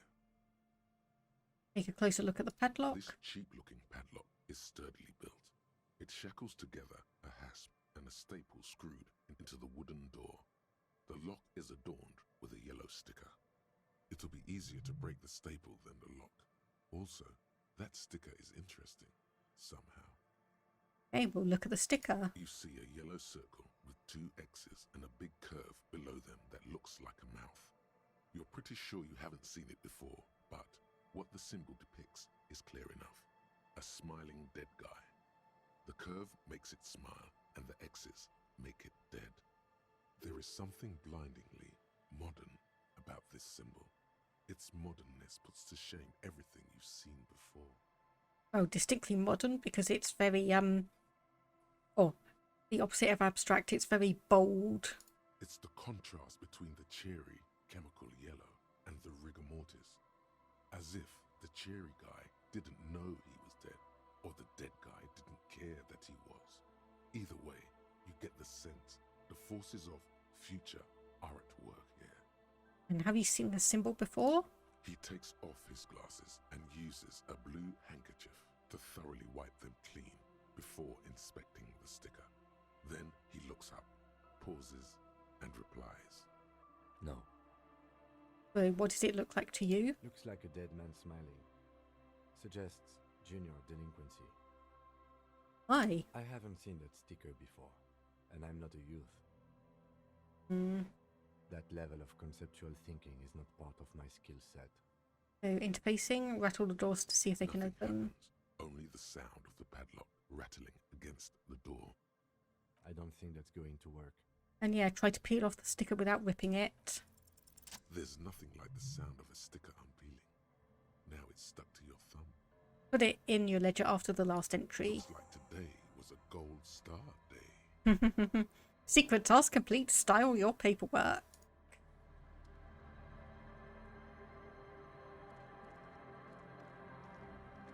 Okay, actually, let's see. Yes, we can go down there.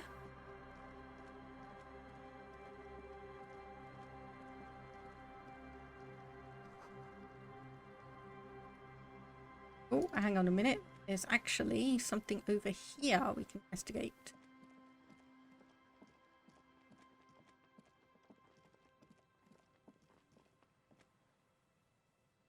Okay, no, so we couldn't have walked through that area.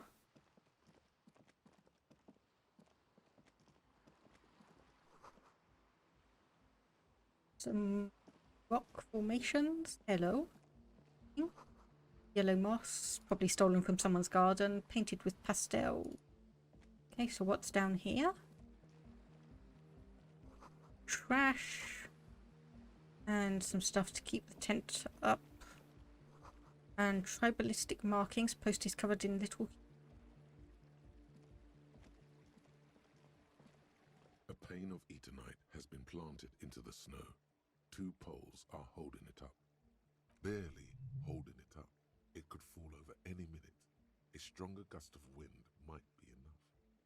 The pane falls into the icy snow with a soft thunk.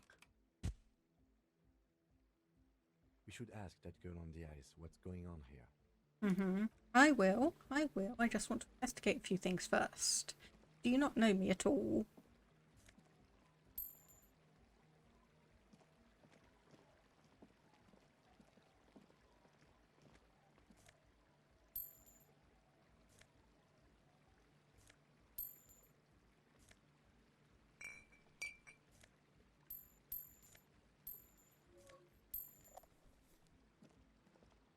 That looks like the last one. Yep, okay. And obviously we can go and investigate the tent. Oh, sorry, I keep on seeing all these things. School of fish. Okay, nothing overly important, but still. Someone's home away from home. The tent is just tarpaulin fabric covering a pile of stuff. The flap is open. Inside, 3 young men, all in forward-looking apparel, reminiscent of the sticker on the padlock, are listening to some new form of music. It's like nothing you've ever heard. One of them looks at you. Come on, get in and close the flap behind you. The warm stuff's getting out. Okay, sure. Sorry, we barely have room for one. You go ahead. I'm too old for this. I'm actually not, he thinks. I just dislike delinquents. I'm sure you will feel right at home. I'll keep watch. Fascinating. Okay, let's see what we've got going on in here. Oh my goodness, okay, that's a load of stuff. Sweat and laundry detergent plus a trace of ether. Pre-launch. Starter fluid. A speaker. Canisters with water. Nasal sprays. Nosafed Ultra. Oh wait, hang on. That's the... Whoops, I didn't want to do that. I wanted to go back in. Sorry, I didn't realise that was going to send me back out. Oops. Okay, so there's nothing to do aside from just talk to these guys. A youngish man bleaching the tips of his hair with a toothbrush. He puts the toothbrush down and extends his hand in greeting. Hello, I'm Andre. It's a pleasure to meet you. His grip is strong, sweaty and warm. He's trying to project and inspire confidence. There's that smiley face. This is my posse, Noid. The young man with earrings looks at you suspiciously. An egghead. Egg! He yells. The tape player high above his head continues to blast strange music. Together with a Settle Burger, who's out there right now, doing some seriously progressive sonic experimentation, we like to think of ourselves as music venue organisers. How many music venues have you organised? Many in the pipeline, officer. And why are you here? See, we've been all over Jamrock North, prospecting for real estate to establish a new venue in. Also for talent. Yeah, thank you, Egghead. And while there is no shortage of raw, unfettered talent spinning tapes in Jamrock, we've had rotten luck with the real estate part. Place is a shithole. I apologise for my friend Noid's potty mouth. I realise this is not how you speak to a police officer. He has authority issues. Yeah, was there something you wanted? Yeah, it's a matter of occupied ecclesiastical property. I bet you've noticed the derelict hive of narcomania on the coast. What are you talking about? I'm talking about the church, and I'm not exaggerating. Even a place of spiritual refuge can become a magnet for all sorts of dopeheads and burnouts if left unattended. Dopeheads! Burnouts! Noid angrily spits on a screw, then starts cleaning it. Well, I'm sad to say, that's exactly what happened. Sad because we were just about to put Martinez on the map with one of the maddest dance clubs in Jamrock. Nah, strike that, in Revachol. Strike that! The world! And sadder yet, because the dopeheads and burnouts hold up in there are the worst kind. He leans back a little, watching you with a steady, serious gaze, letting you imagine just how bad those dopeheads and burnouts really are. Good. This calls for an opinion. You're an expert in those. Yeah, so what kind? The spooky kind. And what do you mean by spooky? I was hoping you would be the judge of that, officer. All I can say is, their spookiness is the kind that keeps us from restoring this church into a community centre and a place of spiritual refuge. Sure. Also, they don't eat or clean the building. Shit's gonna collapse. People just wanna spin tapes without them spooking it up. Place has bad signs. No one can dance like that. Thank you, Egghead. So you're gonna look into it, right? It should be a police matter. Getting them out. Whatever spooky stuff they're doing, I'm sure it's not what the Ecclesiastes meant their property for. I'll look into it, tell me more. All right, man. Help the Raver start a nightclub. Andre's obviously very happy you took him seriously. The whole tent is. The boys exchanged giddy looks. Yeah, did you put the padlock on the door? Yes. I asked Noid to install a measure against more drifters wandering in. It's a temporary fix, just something to contain the situation. I had to do it in an hurry. Not my best work, but it should hold for a while. And yes, indeed, we do need the key. Of course. Noid, give the officer the key. All right. Okay, the speed freak dips into his belt pack and produces a yellow key. He then makes a sudden cool infused move, tossing it in your general direction. Be the cool cop. Catch the key as it flies towards you. 92% chance. It's as if time has frozen. Oh. You think you can sense the key moving in the air. Yeah, this is going to be way cool. That was almost a critical failure. Blam! Straight in the eye. Straight in the old eye orb. In the looking ball. Oops. A stabbing pain. Ouch, goddamn asshole. What is wrong with you? Can't you see I'm in pain now? I'm super sorry. That was totally my bad. I got overexcited. Threw him too hard. I'm sorry. He looks like he's genuinely sorry. He didn't throw them better. I'm sorry. Bend your face in a mockery of his useless contrition. You almost murdered me. A cop. That's use of lethal force. I really am sorry, man. Just take this, okay? He pulls out some black paper from his belt pack. Wow, looks like there's quite a lot there. That's the least he could do, yeah. So how much do we get from that then? Ooh, 25 real. The key? He cautiously hands you the yellow key ring. He is shifting in his spot, uncomfortably, still feeling sorry for the mishap. We were talking about the padlock, I think. Yeah, how long have those people been locked in there? Long? Like a week, maybe? And how can you be sure they haven't starved to death? I'm super sure they're alive. I mean, come on. I'm at least 90%, maybe 85% sure they're still alive. Yeah, that's not good enough when you're dealing with another person's physical well-being. Okay, I'm sorry. I'm sorry too. I guess it wasn't very hardcore of us to just lock them in like that. Me too. I shouldn't have that kind of power over another person. I'm not the one with the violence monopoly here. You are. I'm glad that key is out of my hands now. Okay, other questions? Sure, man. Tell us what you want to know. Let's do it. And who are these people inside the church? Truth is, I don't really know. None of us do. I don't even know how many there are. All we've seen are glimpses. And yet you want the police involved? There's also the machinery. This machinery is of the deeply mystical variety. When I first scouted the place, back in February, it was abandoned, empty. Took some time getting the crew together.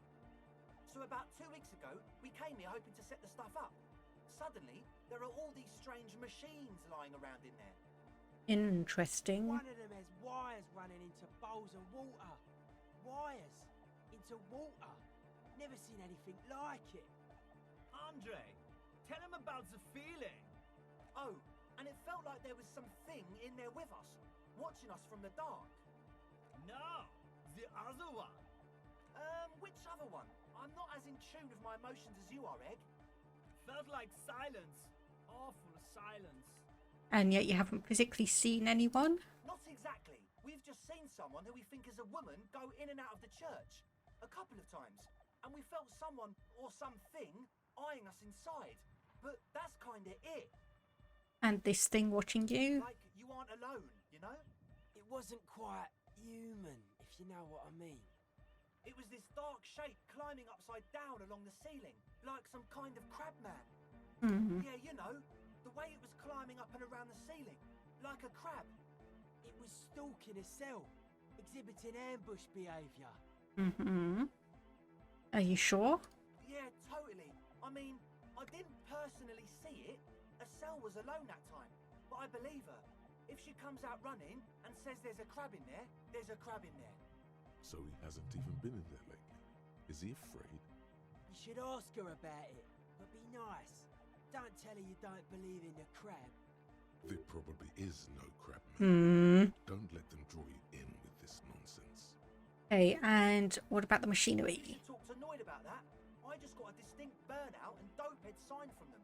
Probably jacked up to some snuff station too. Probably, very likely. With a small surge of PEA, alertness fills you, as if to say, this is a dark corner. Look behind it. Yeah, jacked off to some snuff station. It means like one of those rich boy private radio stations where you can listen to people getting killed on, then jerk off to it. Sick shit. Not that we would know anything about that. Noid just likes to relay stuff. Hmm. He appears sincere enough, sire. You could, of course, be wrong. We're getting derailed here. In short, you can tell to Noid about the machines. He'll tell you more. Okay, and how do you know they are burnouts and dopeheads if you haven't even seen them? Well, honestly, I can't. But I am. Why not? Let's go with that.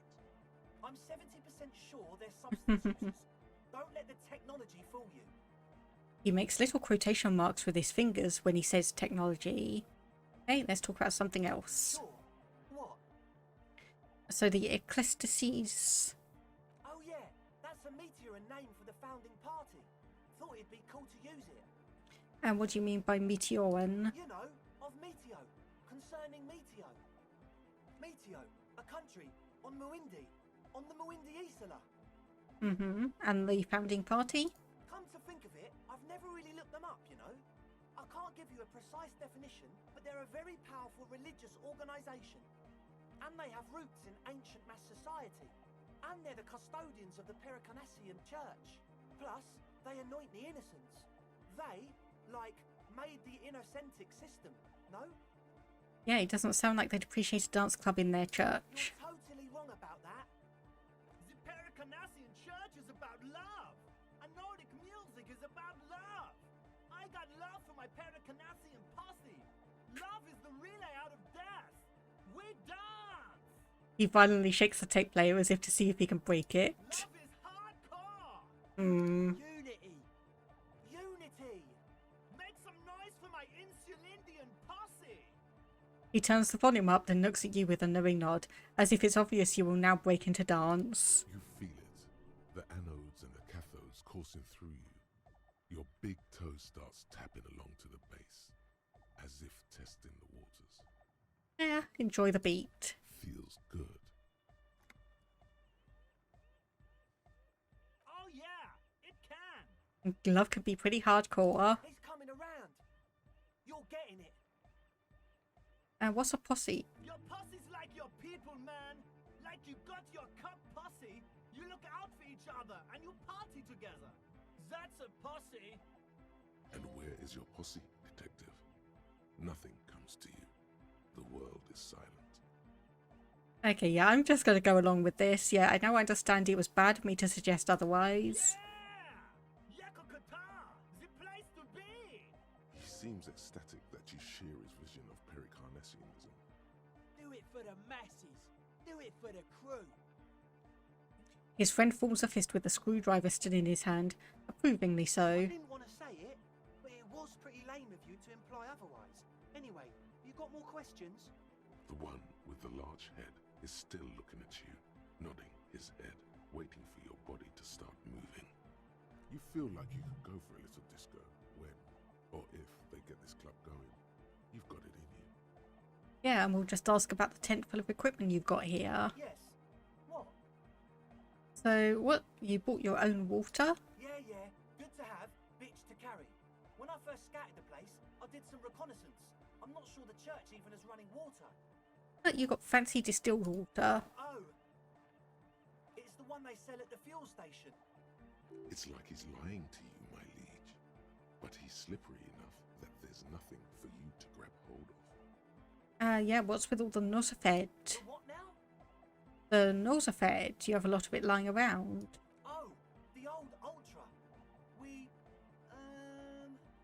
He's like an actor, looking to the souffleur for his line. I have a major sinus infection. Stuffy nose. We all do. Shit's all blasted up. Winter. Can't even breathe. Yeah, but you all sound fine to me. Yes, that's all Nosafed's doing. Without the Noser, I'd be drowning in shit right now. Nosafed is the shit. Okay, the next thing. Yes. What? So I get the nosafed, but what about the engine starting fluid? Engine starting fluid? It's for starting engines. Yeah, so what engines do you start with it? What's with the goddamn Romangarod earrings? It's cold. The fluid's for the generator. Keep on it, sire. Yeah, how's that extra high ether content working out for you? You're not completely satisfied yet. And what is ethyl ether anyway? No idea, man. Okay, it reeks of sweat in here. It does, doesn't it? Told you we have a smell problem. Mixed with a peculiar chemical scent like laundry detergent. He sniffs the air, then shrugs. It doesn't take a forensic scientist to guess it's drug-related. They look and act like the kind of guys who've done their fair share. However, their breathing is regular, their jaws stay put and their pupils aren't dilated. So, not under the influence right now. At least right now, anyway. Alright, enough of that. He nods enthusiastically, no doubt a little relieved. Okay, so logic. As always, we'll be right here, waiting patiently for the news. Yeah!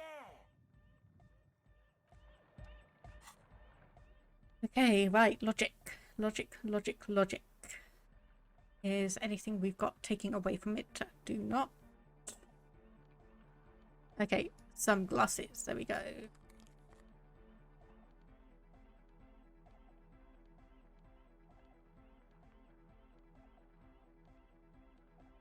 Okay,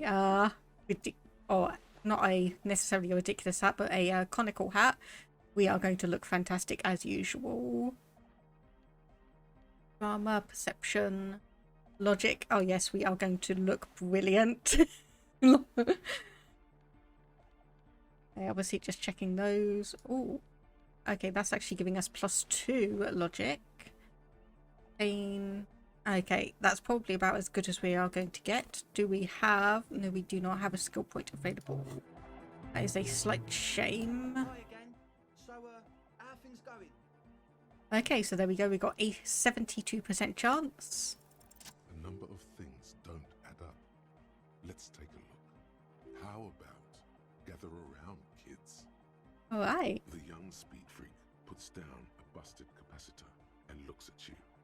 The one with the large head seems very enthusiastic about whatever you have planned. Their would-be leader is less amused. Okay, sometime in the past, I'm not sure when and where, but betrayal was involved. I fell sick and became the shadow you see now. But before that, I have reason to believe I was a police detective. But you still are! I was good enough in this job to be awarded the rank of Lieutenant Ifritor. I could have been captain. Imagine that. What happened? I did. I happened to myself. That's a real downer. Obviously, that might as well have been 1,000 years ago, but there's still some detective left in The me. young speed freak is silent. He senses something is wrong. You're sober. Was it hard for you to keep sober for this meeting? We don't need drugs to be hardcore. Shut the fuck up, Egg.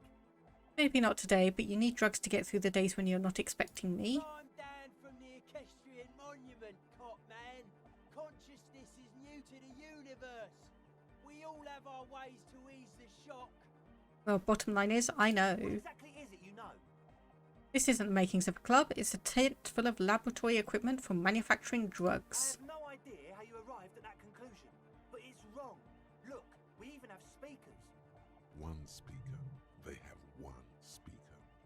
Where is his friend? Did he lose it? What do you mean, friend? The other speaker, you've only got one. It's a one-speaker system. It's monodynamic. You wouldn't know the first thing about sound reproduction in anodic music. Other speaker. The distilled water, cornerstone of a clean lab. And of all cellular-based life, what's your point, Lawbringer? And the nose are fed for the active He ingredient. said it was for his nose. What more do you want? There's no need for me to pile on anymore, is there? No shit. In short, you tried to use a police detective to set up a drug lab. Come on, that's... Preposterous? I meant to say, not true. So what are we going to do with you? What do you mean, do? There's resignation in his voice. He's almost ready to drop the act. It wouldn't take a lot of pushing. You tell me what's really going on and we'll work from there. I could be lenient. What do you mean by lenient? Not calling back up and hauling you all off to the pen, for starters. Okay, man, okay. Things are just so hard for an entrepreneur in this city right now. It's not like we lied when we said we want to turn a church into the wickedest club in East Revachol. Because we do! We totally do! Yeah, a club for drug addicts and a drug den rather than a music club. We just need to turn it into a speed lab before. To get our foot in the door. And why did you need me? Like I told you, spooky arseholes moved in while I was getting all this stuff together. A month ago, the place was empty, and now it's all spooked up. Yeah, but they're not really spooky, are they? No, man. They're spooky, all right. It's just that they would also probably call the police if we started cooking speed in there. Mm-hmm. But the sign was way off, too. I couldn't feel the love at all. Sir, you promised you'd be lenient.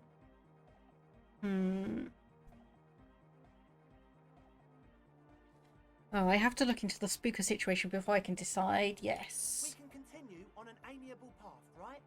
No more misunderstandings, no more lies. Before you go, is there anything else you need? Okay, not from you from now. As always, we'll be right here. Yeah, obviously I do want to investigate what's going on before I decide what charges. Hello, we need to talk to you as well. A shaggy-looking girl in her late teens or early 20s kneels on the ice with an electronic contraption in her hand. Hearing you approach, she looks up. Oh, hello there. She must be Estelle, the last of the speed freaks, Hossy. It's cold out here, but she's not wearing a hat. She must be freezing. Everyone knows drugs make you invulnerable to cold. You bet this one likes to party. And yes, you must be a cell. That's my name. I take it you have met the others. Did they tell you about the church and the club thing? Yep. Will you help us? What happens in the tent stays in the tent. That's cool by me. She looks prettier all of a sudden. The muscles of her face have relaxed. She must be quite pleased. So, you want a party? What? You want to party? Yeah, I heard you. What do you mean by party? Yes. What do you mean?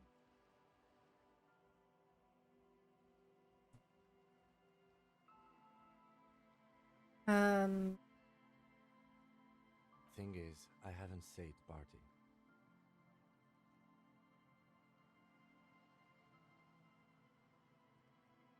You will once you get those bad boys in you. Neither have you.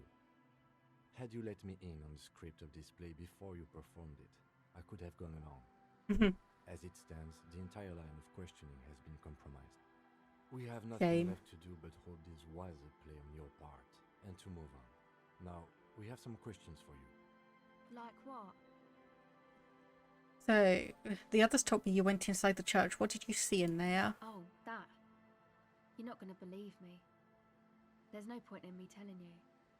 She's less prone to blurt it out, crab man, than the others. Okay, we'll see. Go ahead and tell me. Okay.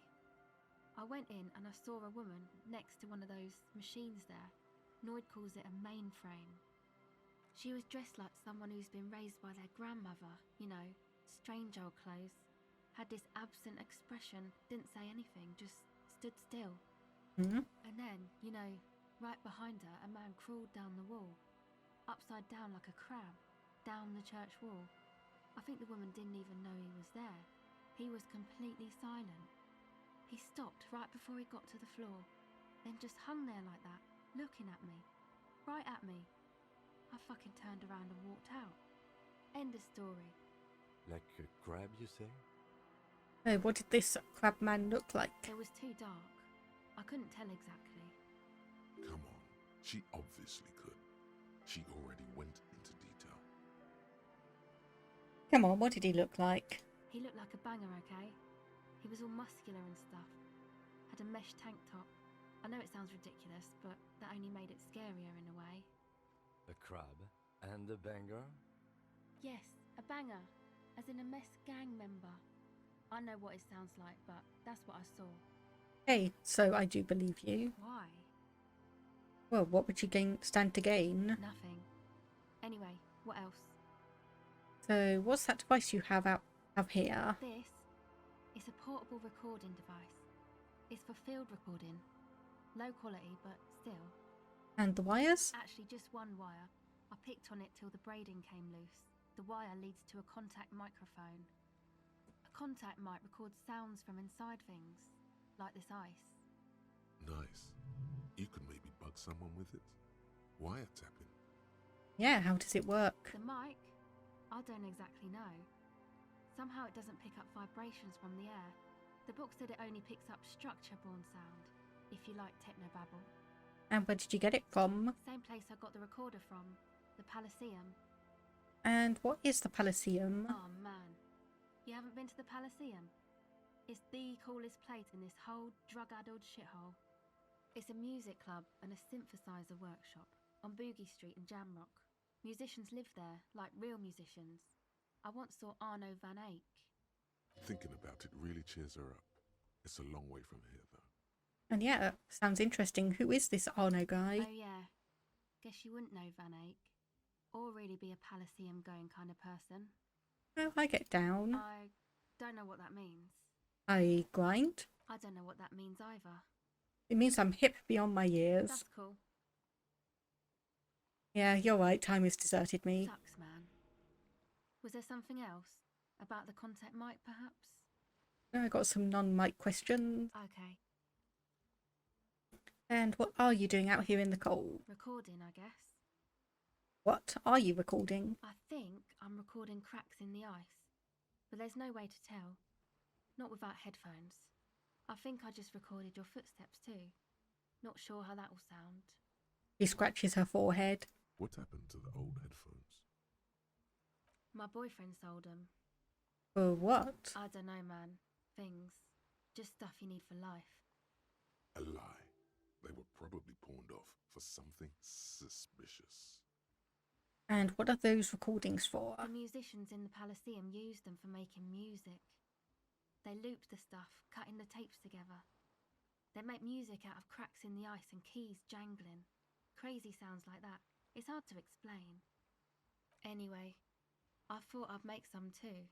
It's supposed to be, like, a music place anyway. He rubs her shoulders and looks around. I don't really know what I'm doing. They use synthesizers too. I don't have a synthesizer. She looks at the recording device. The thing she thought would fill her hours with joy and escape. It's turning out to be an empty fantasy. She feels childish, very useless all of a sudden. The sharp drop in endorphins is almost visible, like a warm blanket has fallen off her shoulders. The wave of chill, the quivering jaw, indications of a drug high. Take this, you're called. The lieutenant begins to take off his jacket. No, man, fuck that, I'm cool.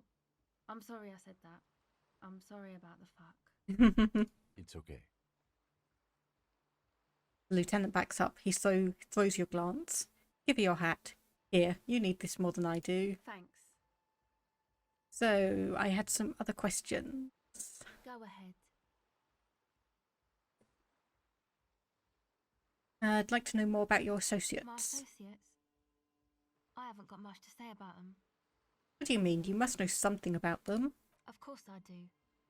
I just don't tell people about my friends and who they are and so on. I don't provide information on them. So, tell us about yourself. Me? I'm a silver bird. Okay. Don't know what makes you think it'll be any different later, but... Okay, so we could get some empathy. So, your associates tried to set me up...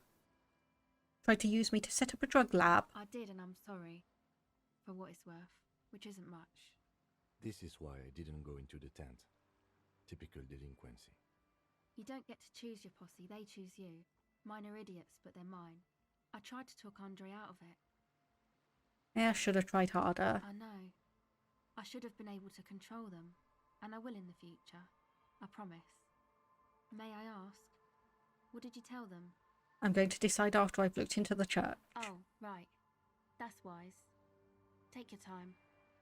Okay, so 28% chance. The device is still warm from her touch and heavy as a brick from the batteries inside. The company logo, Omicron, adorns its yellow plastic cover. Inside, the tape is rolling. The girl looks at the device in your hands. I'm sorry you have to sit here on the ice with the drugs wearing off. At your age, or any age, in this weather, waiting for it to get dark. She looks you in the eye, her pupils wide, surrounded by a ridiculous amount of makeup.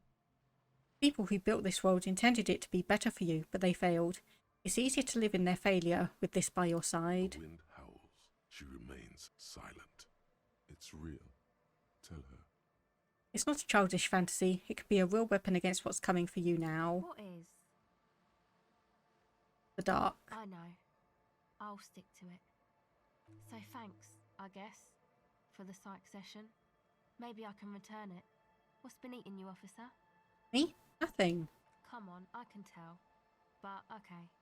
Be a boyadero about it if you want to. There is something that's been making my life hell. What is it?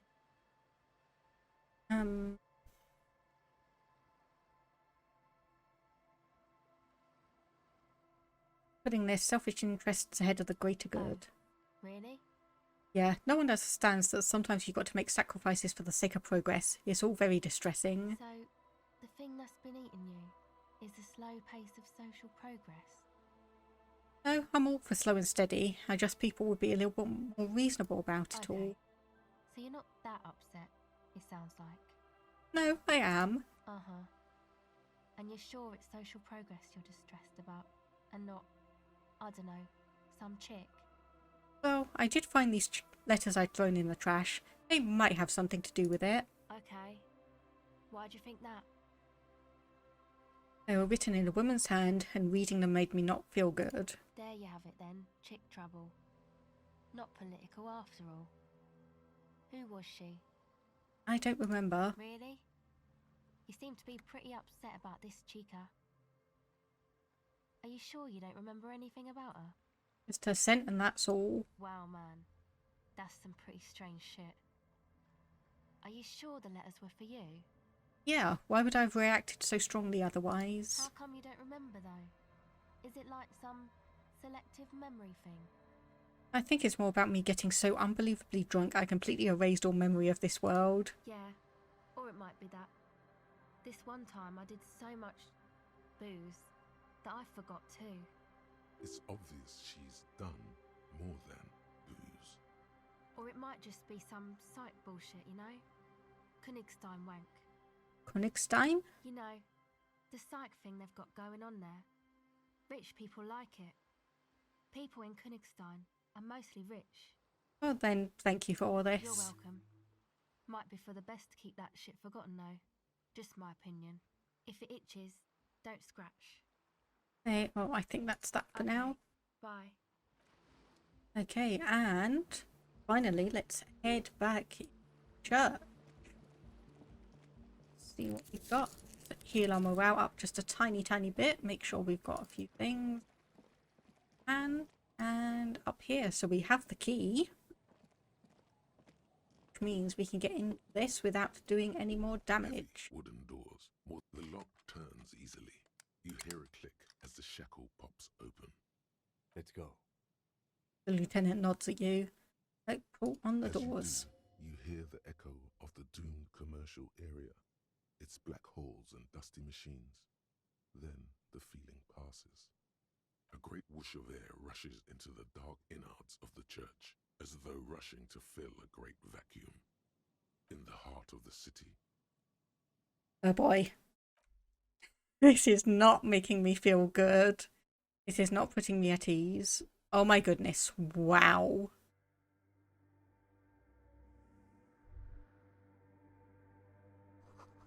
A strange stillness fills as you look ahead. You should walk here, not run. Okay, fine. Fine, tell me off for running everywhere, why don't ya? Hawk lightning pattern. Bark beetles? No, it looks intentional. Some long forgotten style.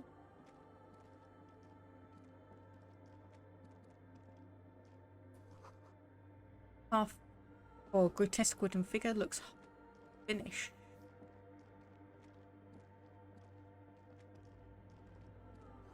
Prayer book left open. Some stuff over here. Filled with water, a live wire runs directly into it. Contact microphones, maybe. Blackboard equations, recent ones, something to do with radio frequencies. 2 decks of reel-to-reel tapes spinning on empty. Hampson Welsh tape recorder. Potentially recording something. Siphoning electrical current from outside into the antenna. Okay. There's one of these. A machine stands in the corner, watched over by the figures on the stained glass window. It's turned on and quivering with soft electricity. Another radio computer. And this time it's already turned on. These machines sometimes harbor traps, he thinks. Alarm systems and the like. Let's be careful. We should leave. I doubt this place bears any connection to the case. Yeah, but it looks just like the one in the doomed commercial area. It's also quite similar to the one we have down at the station. Must be the same model. He inspects the machine's framework, careful not to touch anything. The one you saw earlier was the Ream Civic. This is the Ream Prefect, a model number RC7024, equipped with a Fell mainframe and a Ream-compatible interim printer. Oh, hold on, let me just investigate. You see fluorescent play and print buttons on the keyboard. A hatch connected to the central compartment is wide open. The lieutenant says nothing. You see the machine's glowing frame reflected back from his diamond-shaped glasses. You're free to proceed. Look inside. Behind the hatch sits a cube-like crisscross of filaments, smouldering in the dark like fireflies. Silver tape on the side says, in black marker, log, February to March. Another filament memory. Press play to talk with the repeater. The speaker comes to life. Static seeps through the machine's planar magnetic driver. An old lady greets you. Her voice sounds 100 years old. Good afternoon. Votre accident on Saint-Brune. This is the East Insulindian Repeater Station 1. Please repeat. Is this the personal log? It's the same old woman you spoke with through the radio computer in the doomed commercial area. Yeah, I looked inside. The tape on the filament just says log February to March. Good. Please repeat the password. Let's look around. There's no use trying to guess the answer. Received. I will register this login attempt. Votre accident. Is there anything else I can do for you today? Like the one in the doomed commercial area? I have 2 machines registered to this company name in Martinez. One on Saint-Brun, the other on Rue de Saint-Ghislaine. Okay, so it is potentially linked. Saint-Brun, that's the church. And Rue de Saint-Ghislaine, that's the doomed commercial area. Anything else I can help you with? No, thank you. I'm finished with the ball. Goodbye, Fortress Accident. The machine's keyboard is still illuminated, revealing fluorescent play and print buttons. Right, so there was something over here.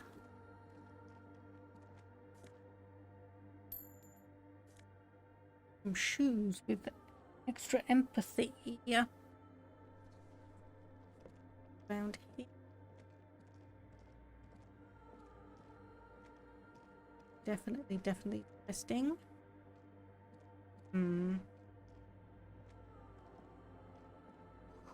Spiders spun a web, and all the way down here.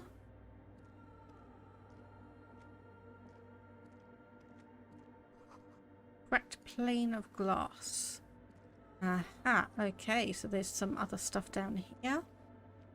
Here's this. A scarf. That's from Revachol. Figure drawn depicting a deer and flowers. Okay. Right. I don't think there was anything else that we saw. Whoops. That was not what I wanted to do. Oh wait, not the main menu. The silence in this part of the church, it's almost palpable. All the shifting matter and shuffling of living things is gone. Nothing seems to exist beyond the church anymore. Maybe if you were to stand in just the right spot, even your footsteps would be completely silent. And then it's gone. Almost all of it, but for the faintest of hums. It seems the sound here is detached from its source somehow, if not blotted out outright. Truly unusual.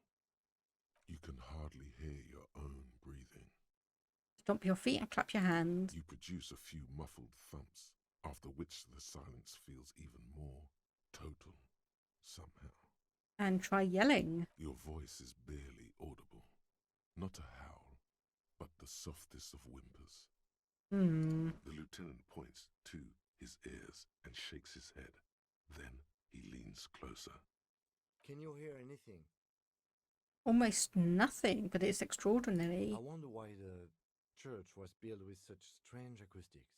Indeed. His detached tone conceals how uncomfortable he is.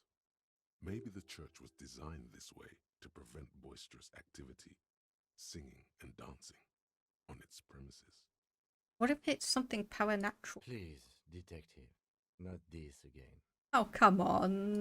The orderly rows of ceiling panels become barely visible, then disappear completely in the darkness of the tower overhead. Okay, so a sight check 12, 83% chance. There we go. What are we seeing? Are we seeing here? It's like there's something moving up there. A shadow has emerged from the tower and it's making its way toward you through all the other shadows. On the ceiling? Yes. The darkness makes the ceiling feel infinitely far away. Follow its movement. It's not a shadow anymore, becoming more substantial as it gets closer. The shape of an animal descends. Officer, is there something up there? The lieutenant follows your gaze, attempting to see whatever it is that you are seeing. Oh no. You've lost sight of it. Where did it go? Oh, please don't do a jump scare.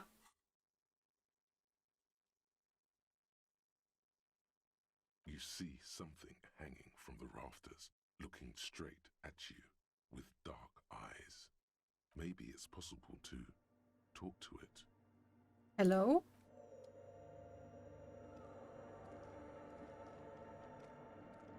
The shadow is a man. A man made of the same stuff as the carpentry of the building. He is studying you intently. Okay, I don't like this anymore. Crab man. Yeah, hey, who's there? The man leaned forward a little, fixing you with a steady, unreadable gaze, then speaks. Habitual alcohol use has made you into a scared little pussy, Holmes. But don't worry, everything's gonna be alright. You come to the right place. The right place for what? Here you can receive the mother's love. And when you're ready, she will take your hand and lift you out of the despair at the bottom of that bottle.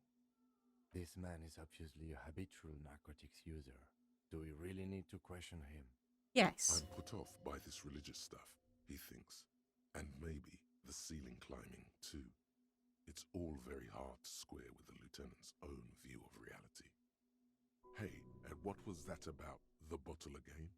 You haven't even drank that much lately. Lay off it already. Shish. Yeah, I have a bit of a problem. Annie's been getting out of hand lately, but... Está crudo, way. I see deep inside you. Your body and your spirit are suffering greatly from overindulgence. And you don't even know it. Oh no, I'm very in touch with my suffering. Not all of it. I was like you once. You don't know all the havoc el vino is wrecking on your mind and your spirit. Necesita parar, homie. You know, actually, since we're here, you may want to pay attention to what the ceiling climber is saying. Yeah, for some reason I feel like you have a point there. Don't trust me. Trust the mother. I'm only the messenger, Holmes. His voice echoes in the cold air of the church. This is the church of the Mother of Silence. You are welcome here. He sways gently on the beams, waiting for you to take it all in. This Mother of Silence sounds like a serious player. You might want to be careful until you find out what you're dealing with. Yeah, do you know what the other spooker is? Point at the strange machine. Other spooker? Oh, esa viejita es muy estudiosa. Don't know, Holmes. So there is another person living here. No. I just call her viejita because of her clothes. She's actually quite young. Or maybe not that young. Age is just one of the many masks we wear. And you don't know where she is? That's what I said, Holmes. Oh, how can you not know when you both live here? Don't really follow her comings and goings. Just see her typing on her computer now and then. We got different interests. So nothing else? Nothing what she looks like? What she does? Who she is? I'm afraid not, Essay. You just have to wait until she comes back, Or search through her radio computer. Yeah, have you by any chance heard her say the password? Too many times, Essay. You need it for something. I do. Surveys are a good way to fish for personal information, especially in the name of public safety. Don't sweat it, vato. The password is afterlife death. What you think of that? Makes me almost pity la niñita pequeña when I hear it. Okay, so afterlife death. So yes, you must be the crab man. Never known myself to be a crab. But if that's the name you got for me, I won't stop you from using it. Yeah, to be fair, it's more like a spider. I always thought of myself more like a flame, flickering along the rafters and beams. It may be that I gotta work on my technique. That's not the only technique he's working on. Look at those carved sculptures. And is that a satchel of tools over there? And have you been carving these sculptures? Sure am. Whittling wood used to be something I just did to busy my hands. Now I use those same hands in service of something greater than my own restlessness. Yeah, you've got some nice curves going there. It's all just for the mother, man. No need to overthink it. Yeah, and who were you before you I was in became... a gangway, but my memories of that time are fading. Most of them are already gone. Yeah, I lost my memory too and it haunts me. No, man. You gotta let that shit go. Then the mother's light touch will fill you with rapture. Do you remember your name, sir? Tiago's my name, but those syllables don't mean much to me these days. A name isn't just your identity, but also so to speak. Your place amongst your fellas. Your place in the world. I ain't got no use for such a place anymore. Yeah, okay. My name's Harry. Reach your hand out for a greeting. That's just the thing, Holmes. None of that matters. And what are you doing here? This is a special place. There's a perforation in the world up there. A way out into nothingness. This church was built around it for purposes of veneration. I circled it, nurtured by the silence bestowed by the mother. One of these days, I'll be pure enough to go drink from it directly. And yes, who is this mother of silence? That's no simple question, Essa. She is one who can be painted or sculpted. She is a cavity in the dark beyond sense. She saved me, but I couldn't describe her to you. No one can, Holmes, and no one ever will. Okay, right. Well, what will happen once you drink from this perforation? I will be incinerated, but not destroyed. Finally, I won with the state of the world before reality began. And how did you find this place? Hard to say. I think I did some construction work here, back when I still had material worries. Up there, I realized what the true purpose of the church was. Been spending a lot of time here ever since. The past is nothing to me now, eh? It didn't belong to me. And so, the scarf and shoes, are these yours? I think they were. A long time ago. I had to shed them like skins to get closer to the center of the silence. You could have them.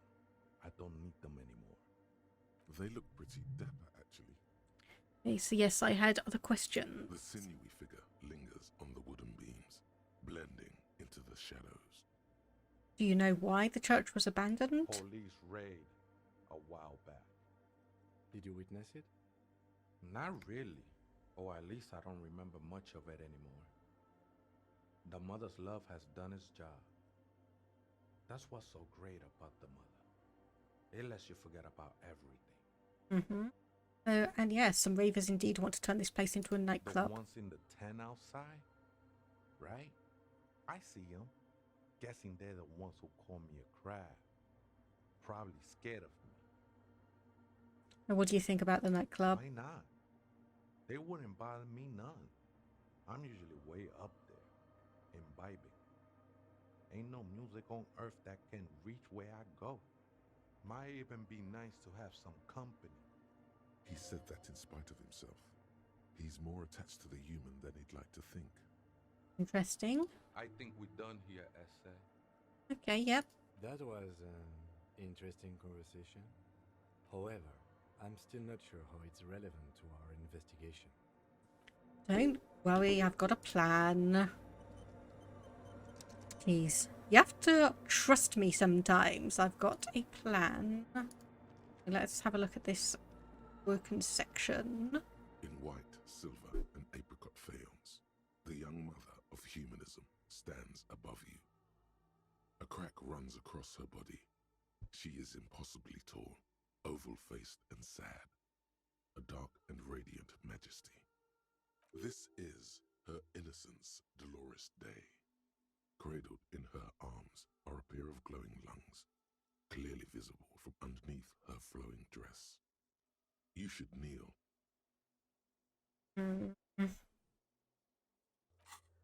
Should I? Oh, there's that. Just crashed the game. Oops. Oh wait, hang on. There we go. Okay, right.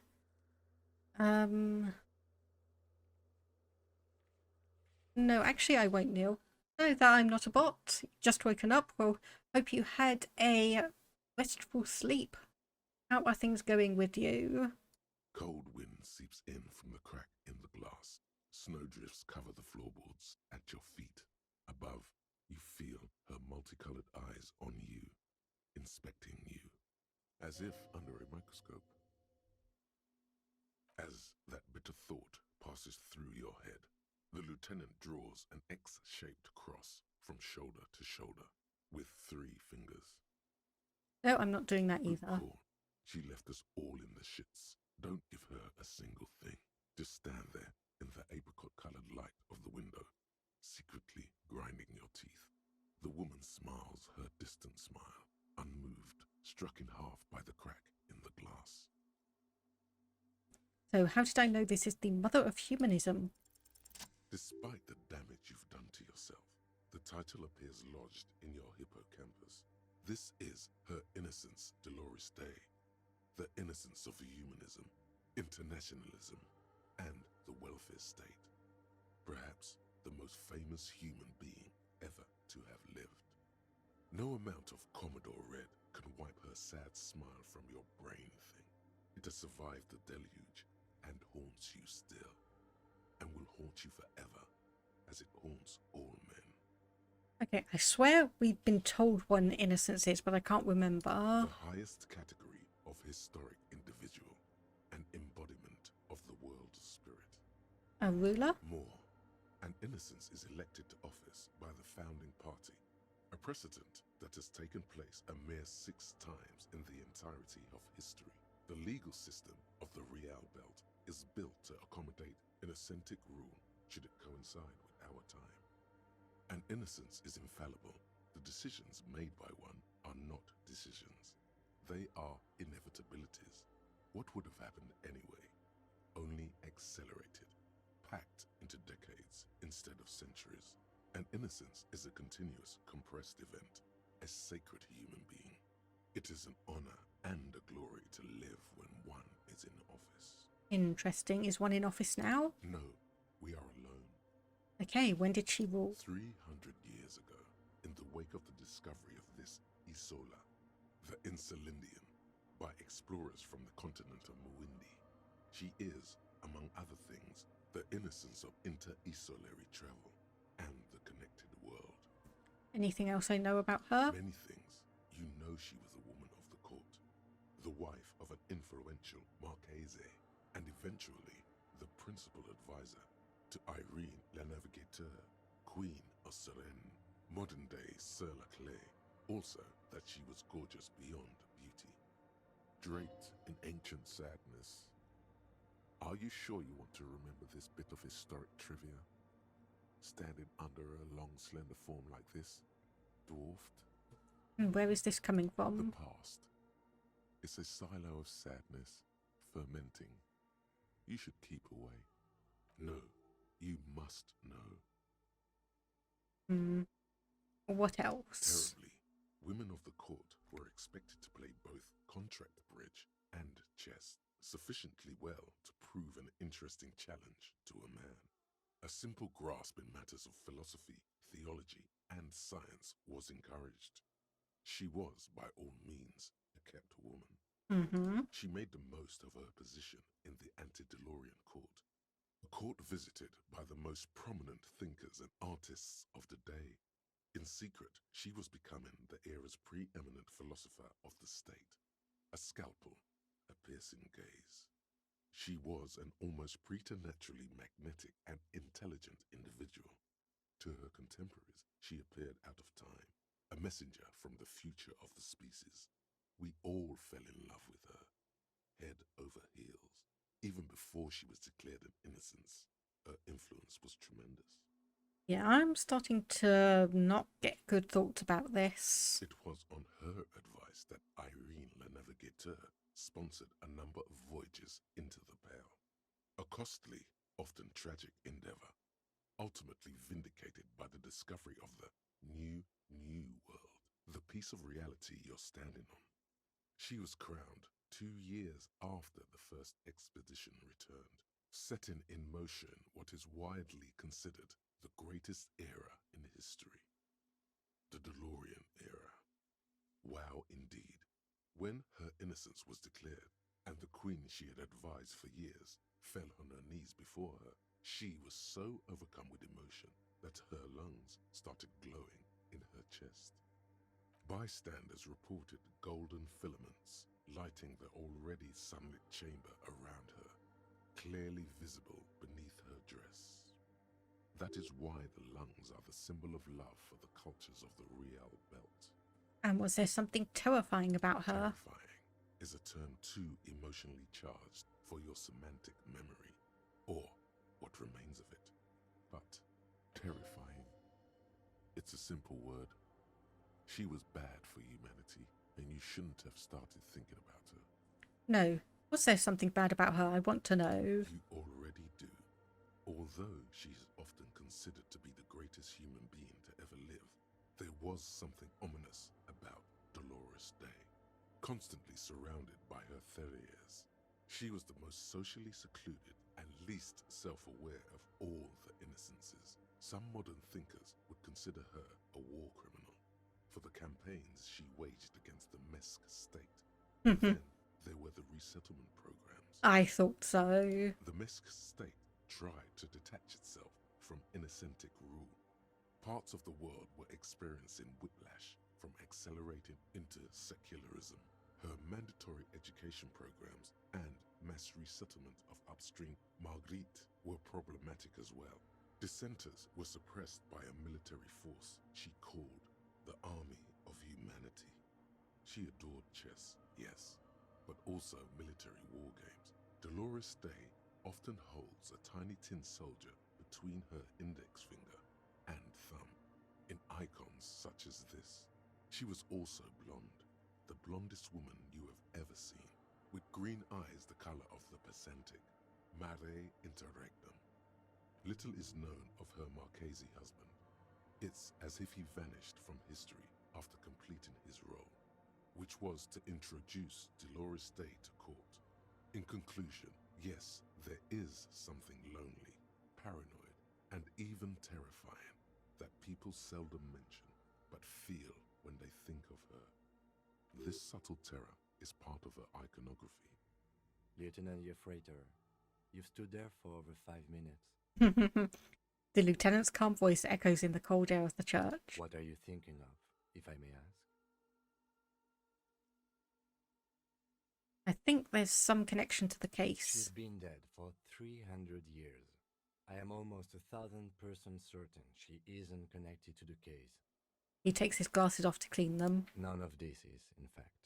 This church, the coast, this isn't a good place to get lost in. No, the more you're saying that it's not connected and this is not a good place to be investigating, the more I want to do it. Okay, reconstruct the cracked glass, 58% chance. The shards glimmer in the dark. You see little pearls of light on the edges of the crack that splits the female figure.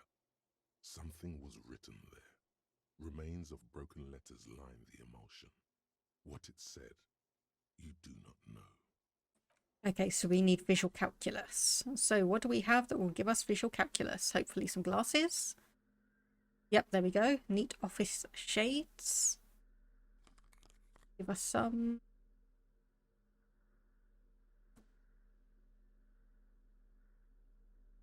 Okay, we're on visual calculus. There's one, a jacket.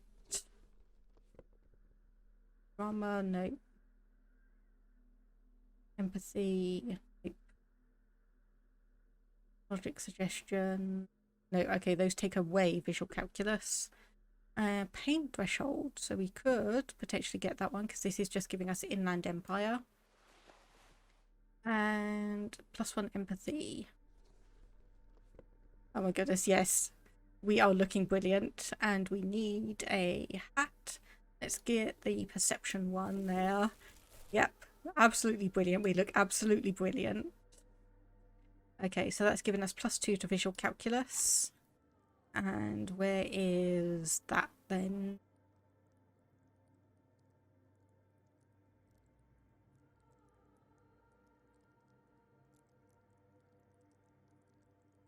Oh, wait, we already had it selected. Oi.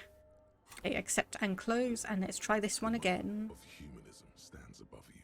A pressure, a jigsaw of broken shards falls into place in front of you. There we go. Construction of the stained glass window. Before it was shattered, there was an older woman beneath the younger one, and a text, a light motif below them both. Okay, so what shattered this? Unknown. A motor carriage, a gunshot, someone falling into it, or maybe just hooligans looking for something So who is the older woman? The escutcheon on her throne says, Irene the Navigator. She is depicted as an older woman wearing thick-rimmed eyeglasses, holding a golden rights apfel in one hand and a scepter in the other. This is the queen her innocence day advised. Above, she herself is whole. Small figures of wise men, common men, worshippers walk up the stairs to stand at her feet. Secret servicemen, farriers, stand in a row guarding her. It must have taken years to produce this work in all its dizzying detail. And the motto? Below both women, in luminous black letters, Après la vie, mort. Après la mort, la vie de nouveau. After life, death. After death, new life. And then along the left side, Après le monde, la gré. Après le gré, le monde de nouveau. Okay, yeah. Death, life again. After the world, the pale. After the pale, the world again. This exaltation is common in Dolorian sacralism. In the early years, it was even incorporated as the RCM slogan. No more, however. So why no more? It was deemed subservient to use a strongly moral intern-related motto. We already suspected of bootlicking. The sentence was also seen as too feminine. It was a macho thing. And what is the RCM motto now? Justice, union, prudence, and force. Yeah, I'm just gonna say cool. Ice cool. The mother of humanism. The old woman in the village was right. This must be the Dolorian Church of Humanity in Martinez, or the small Pinewood Church in some records. And yeah, you knew of the place? It's a minor landmark, not easy to find. Most maps misplace it. It was built not long after Revachol's founding, 300 or so years ago, by first-generation settlers. Anything else you know? There used to be 7 stave churches on the coast. Les Sept Sœurs, they call them. The 7 sisters. Only one remains. The rest were burnt in the revolution or used for building materials.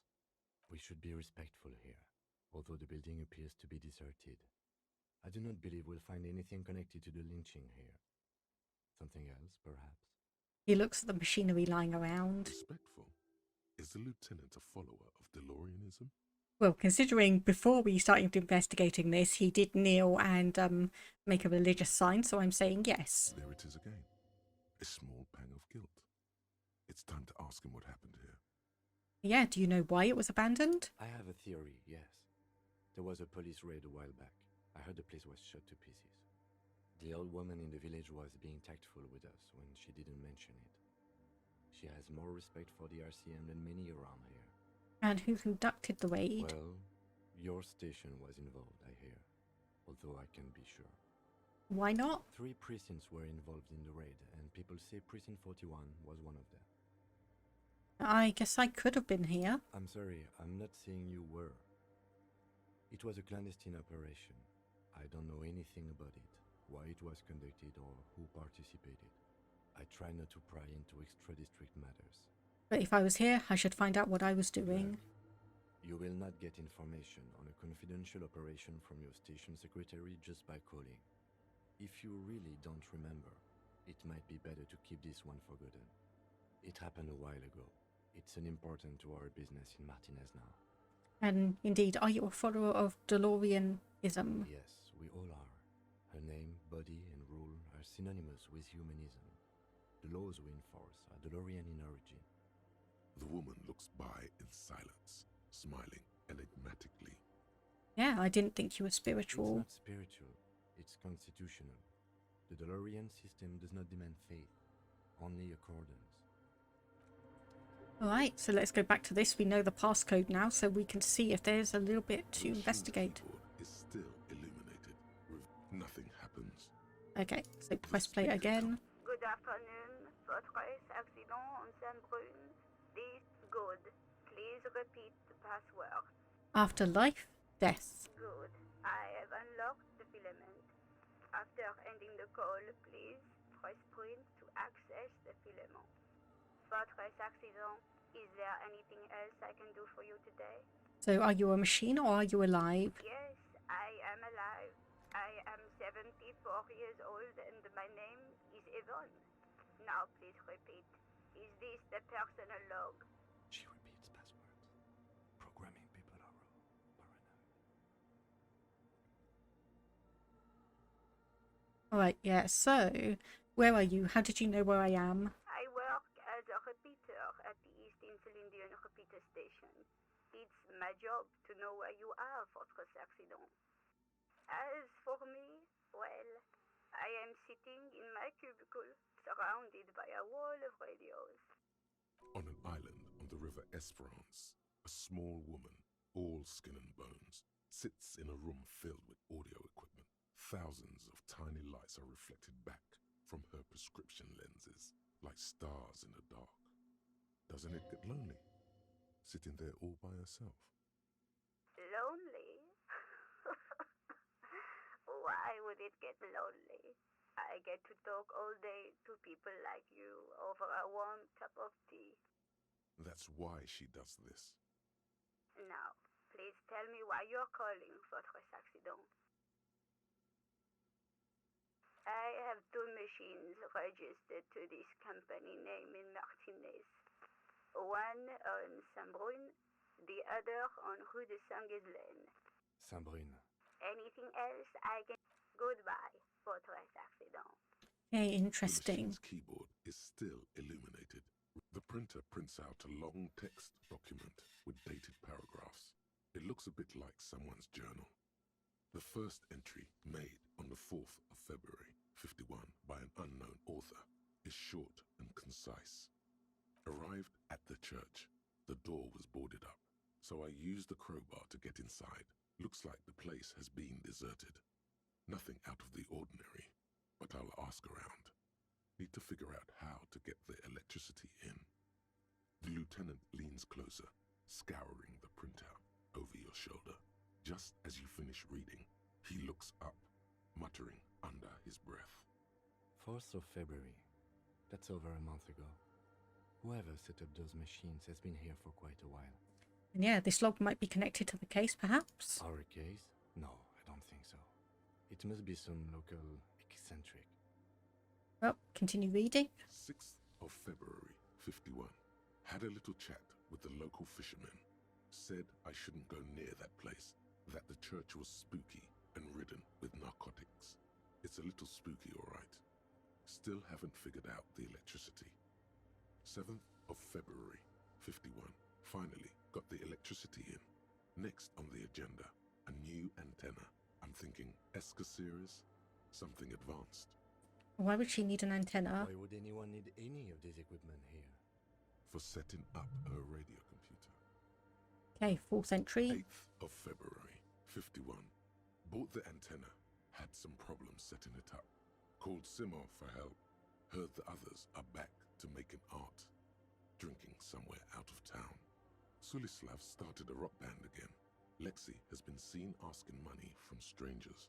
I don't remember if I remember any of these names. But at least the artists have their act together. They're qualified labor. They can get work anywhere. Graphic design, ads. The programmers are doing fine too. I mean, they're programmers. The writers, though, they're fucked. I just have to find out what caused that data loss and be done with it. Still don't understand how it managed to wipe out the backup, when the backup wasn't even connected to the front. I know. Everyone thinks it's impossible. They say I must be lying. I'm here to set it right. A data loss? Seems like something to do with radio computers. Unfortunately, I don't know enough about them to understand what the author is saying.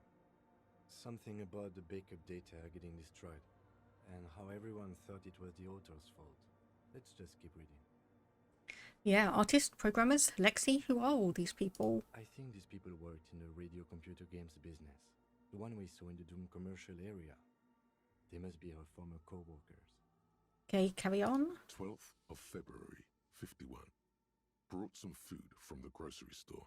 Apparently, there's a strike going on in the harbor.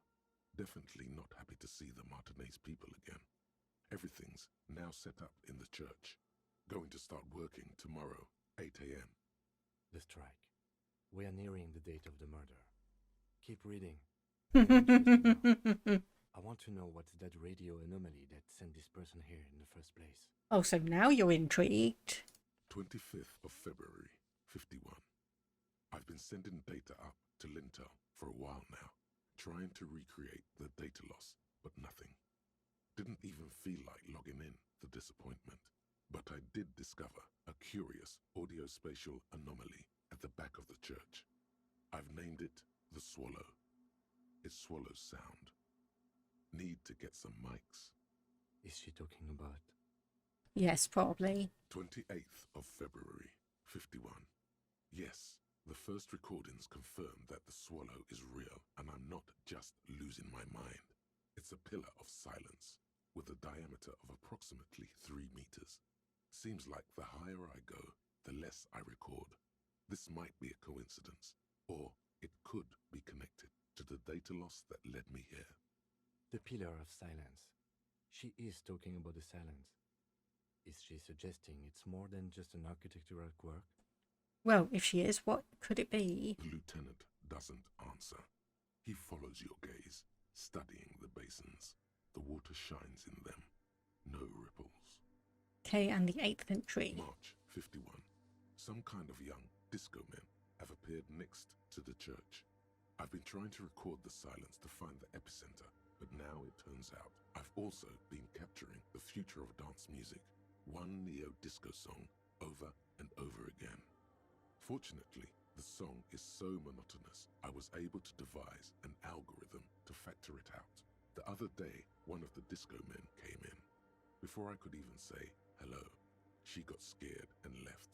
Good, I don't want anyone distracting me from my work. That disco man must be a cell. The girl on the ice? Sounds like her, yes. And the next entry. March 51. I got a call from the repeater station. Someone has tried to access the radio computer in our old office in Martinez. Can't do anything about it. The storekeeper still doesn't want to let me inside the building. Thinks I'm part of some kind of curse. How Martinez of her. And yes, indeed, that was me. I knew it wasn't a good idea to meddle with the machine. No. It was a great idea. You're learning things. This is how you learn things about machines. March 51. A new 2-meter aux cable. Noodles. Crackers. Ping energy drinks. Water. Toothpaste. Gum. Also some canned air.